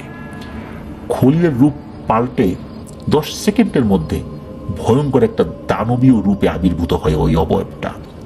চোখটা মনে হচ্ছে আগুনের গোলা, বা আগুনের বল, এটা যে কি ভয়ঙ্কর অবয়ব এটা ভাষায় প্রকাশ করতে পারবেন না, কারণ কয়েক সেকেন্ডের মতো ওনার জ্ঞান ছিল, পুঙ্খানুপুঙ্খভাবে দেখার আসলে ওনার সুযোগই ছিল না। শুধু এতটুকু মনে আছে উনি ভয়ে একদম জমে গিয়েছিলেন। এরপরে উনি পালানোর চেষ্টা করেছিলেন, কিন্তু আর পারেন নাই, উনি সেন্সলেস হয়ে গিয়েছিলেন। তবে উনি একটা জঙ্গলের মধ্যে ছিলেন এতটুকু বুঝতে পেরেছিলেন। উনি ওইটুকু সময়ের মধ্যে কয়েকবার ওনার বন্ধুদের ডাকাডাকির চেষ্টা করেছিলেন। ওনার এতটুকু মনে আছে ওনার সামনে একটা উঁচু গাছ দেখতে পেয়েছিলেন, আর একটা ঘোরের মতো আসলে মানে ওনার মনে হচ্ছিল যে উনি গাছে ওঠার চেষ্টা করেছিলেন। গাছে উঠে উনি চিন্তা করেছেন উনি সেফ আছেন, কিন্তু নিচে ওই অবয়বটা চলে আসছিল। ওই অবয়বটা ওনাকে ধরার জন্য আবার উপরের দিকে আসতে থাকে, আবার ঝড় শুরু হয়ে যায়। তো এরপরে আসলে ওনার তেমন কিছু মনে নাই। তবে ওনার ফাইনালি জ্ঞান হারানোর আগে পায়ে একটা হ্যাচকা টান অনুভব করেছিলেন। মনে হচ্ছিল যে ওই অবয়বটা ওই গাছ থেকে তাকে হ্যাচকা টানে নিচে নামানোর চেষ্টা করছে। তো এই বিষয়গুলো একটা ঘোরের মধ্যে হয়েছিল, তবে এটা আসলে বাস্তবেই হয়েছিল। তবে ওই সময় উনি একটা মোহের মধ্যে পড়ে গিয়েছিলেন, একটা ভিন্ন জগতের মধ্যে চলে গিয়েছিলেন, এমন একটা অবস্থা। ওনার যখন জ্ঞান ফেরে তখন উনি দেখেন যে উনি বিছানায়। তখন সবাইকে বলেন ঘটনাটা কি। তখন ওখানে খলিল ছিল, তো খলিলকে দেখে বললাম যে তোমাদের আমি কত টাকাটাকি করলাম, তুমি শুনতে পাওনি? তখন খলিল বলতে শুরু করে, আমরা সবাই যখন বসেছিলাম তুমি তো জঙ্গলের দিকে গেলা, তা আমরা ভেবেছিলাম হয়তো বা তুমি ফ্রেশ হতে গেছো, তো তোমাকে তার ডাকাডাকির প্রয়োজন নেই। তো তুমি মাছ ধরতে যখন আবার আসবা আমরা একসাথে নামবো, এখন দেখি তুমি আসতেছো না। তখন আমরা এগিয়ে যাই তুমি যেদিকে গিয়েছিলা, কিন্তু তোমাকে তো আর ওখানে দেখতে পাই নাই। পরে ভাবলাম তুমি হয়তোবা অন্য সাইডে গেছো, তুমি আসবা। তখন আমরা মাছ ধরার জন্য পানিতে নেমে যাই, কিন্তু একটু পরে দেখি তুমি আমাদের পাশেই মাছ ধরতেছো। তোমাকে বললাম যে কোথায় গেছিলা, তুমি কিছু না বলে আবার তুমি এত তাড়াতাড়ি আমাদের এখানে চলে আসলা কিভাবে? কিন্তু তুমি তেমন কোনো উত্তর দিলা না। তারপর আমরা আমাদের মতো মাছ ধরছি। ঘন্টা খানেক পর হঠাৎ চিৎকারের শব্দ পেলাম, তোমার কণ্ঠ। তারপর আমরা সবাই চিৎকারের উৎসটা মানে শব্দের উৎসটা যেদিকে আসছিল ওই দিকে যেতে থাকি। আমরা ছোটাছুটি করতে থাকি। হঠাৎ করে তোমার চিৎকার বন্ধও হয়ে যায়।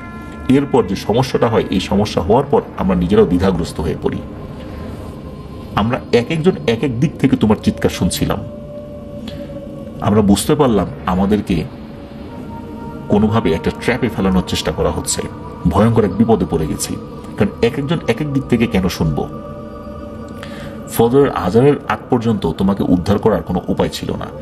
ফজরের আজানের পর আমরা সবাই বের হলাম তোমাকে খুঁজতে। 1 ঘন্টা খোঁজাখুঁজি করার পর দেখতে পেলাম তুমি হিজল গাছের নিচে পড়ে আছো। তারপর তোমাকে বাড়িতে নিয়ে আসলাম। এরপর অবশ্য মসজিদের হুজুরকে দিয়ে ঝাড়ফুঁক করানো হয়েছে, মামাকে, একজন কবিরাজও ডাকা হয়। তখন কবিরাজ এসে সেই জিনকে হাজির করে। মূলত সেই জিন খুব যে আগান নিতেছিল বিষয়টা এরকম না, কারণ সে যেই পথ দিয়ে জল বিয়োগ করতেই যাচ্ছিল ওই পথে ওই জিনেদের বসবাস ছিল, তাদের অসুবিধা হয়েছে, এই জন্যই মূলত তাকে ভয় দেখানোর চেষ্টা করেছে। খুব বড় ধরনের ক্ষতি করার ইচ্ছা ছিল না। যেহেতু তার উপর সওয়ার হয়েছে, এখন কিছু তো একটা দিতে হবে, জিন দাবি করে বসে। পরবর্তীতে নাকি একটা ছাগলের বিনিময়ে তার শরীর চলে যেতে রাজি হয়। এরপরে মামার সাথে আর কোনো ধরনের কোনো সমস্যা হয়নি। তবে হঠাৎ করে ওই দানবীয় অবয়বটা তার সামনে আসার পর একটা ঘোরের মধ্যে উনি চলে যান। উনি দৌড়াতে থাকেন, গাছে উঠে যান, ওনার বন্ধুদেরকে ডাকতে থাকেন। তো ওই যে চিৎকারটা, এটা কিন্তু ওনার বন্ধুরা শুনেছিলেন, কিন্তু সবকিছুই একটা মোহজালের মধ্যে হচ্ছিল, একটা মোহের মধ্যে পড়ে হচ্ছিল। তো ধন্যবাদ জানাচ্ছি আলামিন ভাইকে এমন একটি ঘটনা আমাদের সাথে শেয়ার করার জন্য। প্রিয় লিসেনার্স, এবার আমরা চলে যাব আমাদের এবারের 129 নম্বর এপিসোডের শেষ ঘটনায়। 4টা ঘটনা আমরা শেয়ার করেছি, 5ম ঘটনা দিয়েই ইনশাল্লাহ আমরা আমাদের এবারের এপিসোডটা শেষ করব। 6টি ঘটনা আমরা সাধারণত দেই, তবে ইনশাল্লাহ আমাদের 130 নম্বর এপিসোডে 7টি ঘটনা থাকবে। যেই ঘটনাটি আজকে বলতে পারলাম না, এই ঘটনাটি ইনশাল্লাহ আমাদের 130 নম্বর এপিসোডে আমি যুক্ত করব। তো চলুন প্রিয় লিসেনার্স, শুরু করি আমাদের এবারের এপিসোডের 5ম এবং শেষ ঘটনা। এই ঘটনাটি আমাদেরকে যিনি পাঠিয়েছেন তার নাম আসিফ। উনি বর্তমানে মিরপুর 1-এ থাকেন। ঘটনাটি ঘটেছিল ওনার শ্বশুরের সাথে। তিনি থাকেন মিরপুর 10 বেনারসি পল্লী বিহারি ক্যাম্পে। তিনি কিন্তু বিহারি নন, ওনার গ্রামের বাড়ি ভোলা। উনি এখানকার স্থানীয়। তো ওনার শ্বশুরের নামটি বলছি না সঙ্গত কারণে, আর এখানে ওনার স্ত্রীর নামটাও জড়িত, নামটিও বলছি না। তো ওনার শ্বশুরকে অনেকেই চেনেন আশেপাশে। তো ঘটনাটি ঘটেছিল 2000 সাল থেকে 2001-এর মধ্যবর্তী একটা সময়। তো ওই সময়ে ওনার শ্বশুর ভ্যান চালাতেন ওইখানে। তো ঘটনাটি শুরু হয় ওনার বাসার পাশে একটি খেজুর গাছকে কেন্দ্র করে। খেজুর গাছটি এমন যে গাছটির উপর দিয়ে আরো একটি ছোট্ট বট গাছ হয়েছে। তো গাছটির পাশেই ছিল একটি ওয়াশরুম। আর তখন মোটামুটি ওই আশেপাশের অনেকে এই ওয়াশরুমটা ইউজ করত। আর ওয়াশরুমের পাশেই ছিল একটা ড্রেন। লোকমুখে শোনা যায় ওই গাছটির মধ্যে নাকি 7টি জিন বসবাস করে। অনেকেই রাতের বেলা ওই গাছের নিচে ছোট ছোট বামন টাইপের কিছু চলাফেরা করতে দেখত। তো ওনার শ্বশুরবাড়ি থেকে মিরপুর 11 নম্বর বাজারে যেতে সময় লাগতো মাত্র 10 মিনিট। বাজারে যাওয়ার পথে একটি বড় তুলা গাছ ছিল। তুলা গাছ জুড়ে অনেক ঘটনা আছে, অবশ্য তুলা গাছটি এখন আর নাই, কিন্তু খেজুর গাছটি আছে। তো ওনার শ্বশুর 11 নম্বর বাস স্ট্যান্ডেই মূলত থাকতেন, ওখানেই ওনার কর্মস্থল ছিল। এবার আসি মূল ঘটনাতে। ঘটনাটি ঘটে একদিন রাত্রে, দিনটি ঠিক মনে নেই, মূলত তখন ছিল বর্ষাকাল। সেদিন রাত্রে ওনার শ্বশুর কাজ থেকে ফিরে রাতের খাবার খেয়ে ঘুমিয়ে যান। গভীর রাত্রে এই আসিফ ভাইয়ের স্ত্রী ঘুম থেকে ওঠেন ওয়াশরুমে যাওয়ার জন্য। তখন ওনার স্ত্রীর বয়স ছিল 5 কি 6 বছর। তো ওনার ওয়াইফরা তখন ছিলেন 2 বোন 1 ভাই। প্রথমে বড় ভাই, তারপর ওনার ওয়াইফ, তারপর আর একটা ছোট বোন আর কি ওনার ওয়াইফের। তো ওয়াশরুমে যাওয়ার জন্য তার বাবাকে ডেকেছেন। তো উঠেছেন আর কি, আসিফ ভাই শ্বশুর উঠেছেন। তো ঘুম থেকে উঠে তার মেয়েকে নিয়ে বাইরে যাওয়ার জন্য যখন দরজা খুলেছেন, তখন দেখেন বাইরে টিপ টিপ টিপ টিপ বৃষ্টি পড়ছে। তখন তারা বাইরে বের হয়েছেন অবশ্য। তো বলে রাখা ভালো, ওনার শ্বশুর বাড়ির দরজা থেকে ওই ওয়াশরুমটা খুব ভালোভাবেই দেখা যেত, মানে কাছাকাছি আর কি। তো ওনার শ্বশুর বাইরে এসে যখন ওয়াশরুমের দিকে তাকিয়েছেন, তখন উনি দেখেন ওই ওয়াশরুমের ভেতর থেকে একটি কালো রঙের একটি ছোট বাচ্চা বের হলো। বাচ্চাটা ছিল বামন টাইপের। তো এটা ওনার সাথে থাকে ওনার মেয়ে, মানে আসিফ ভাইয়ের স্ত্রী, উনিও দেখেছেন। তখন উনি বলছেন যে, ও বাবা, এটা কি, এটা কি, একে তো আগে দেখছি বলে মনে পড়ে না আশেপাশে। তখন ওনার শ্বশুর কিছু না বলে তার মেয়েকে বলেন যে, চুপ থাক, দেখি কি হয়। তো কিছুক্ষণ পর ওনারা দেখেন যে সেই বাচ্চাটা বা ওই বামন টাইপের ওই অবয়বটি কিছুটা পথ হেঁটে গিয়ে এই আসিফ ভাই শ্বশুরের দিকে ঘুরে তাকিয়েছেন।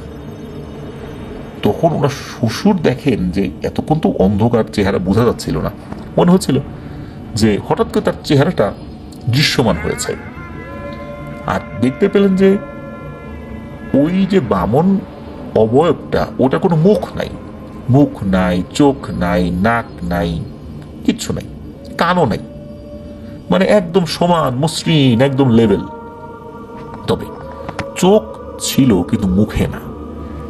সাধারণত আমরা বলি না যে মাথা কাটা, বুকের উপর চোখ, কিন্তু এই অবয়বটার চোখ ছিল নাকি 2 কাঁধের উপরে।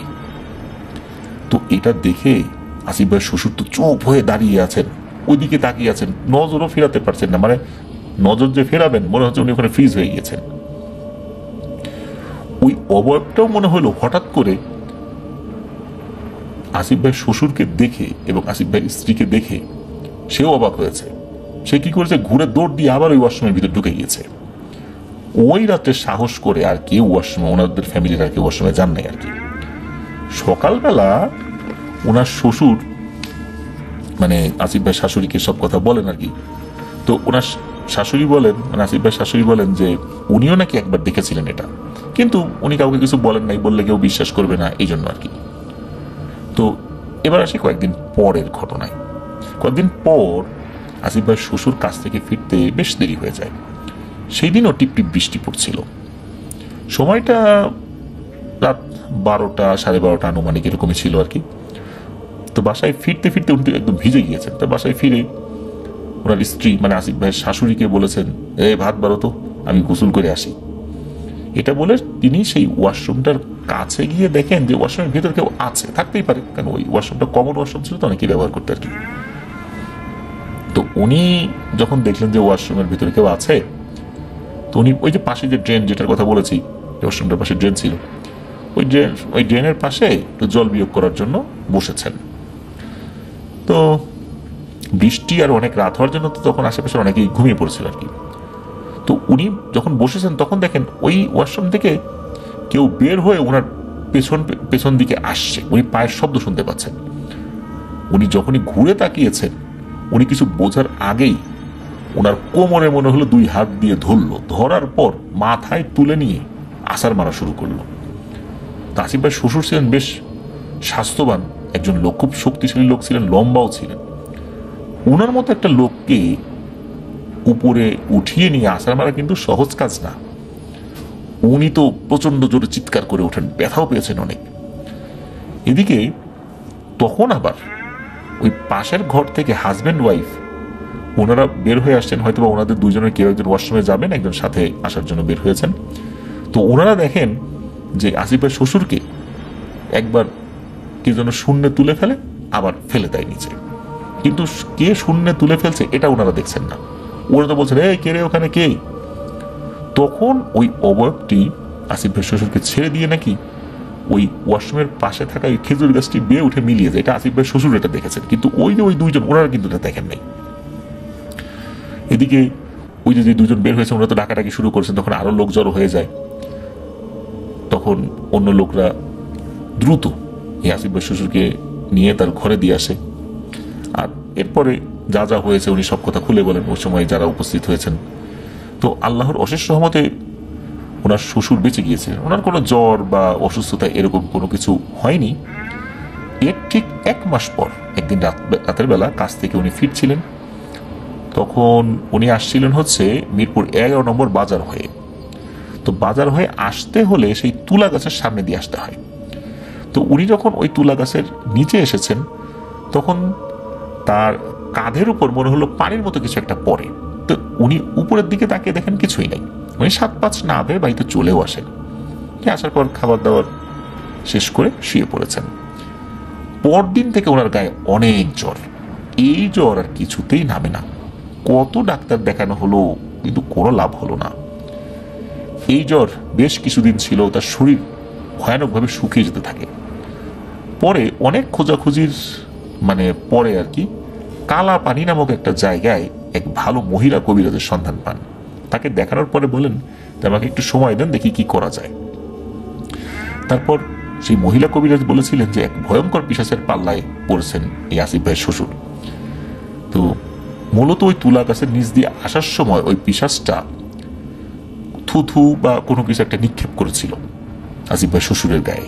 তারপর থেকে এই জ্বর। আর এটা স্বাভাবিক কোনো জ্বর না, এটা কোনো ডাক্তারি ওষুধ দিয়ে ভালো হবে না, এটা বিশেষ পদ্ধতিতে রুকিয়া করতে হবে। তো ওই মহিলা কবিরাজ উনি রুকিয়া শুরু করেছিলেন। আল্লাহর রহমতে আসিফ ভাই শ্বশুর সুস্থ হয়ে গিয়েছিলেন এবং কিছু আমল শিখিয়ে দেন, সবসময় এই আমলগুলো করতে বলেন। তো উনি এটা মেনে চলেন, আস্তে আস্তে আল্লাহর রহমতে উনি সুস্থ হয়ে যান আর কি। আলহামদুলিল্লাহ উনি ভালো আছেন। আর আসিফ ভাই বর্তমানে একটি সোয়েটার ফ্যাক্টরিতে চাকরি করছেন। প্রিয় লিসেনার্স, আমাদের এবারের এপিসোডটা এ পর্যন্তই ছিল।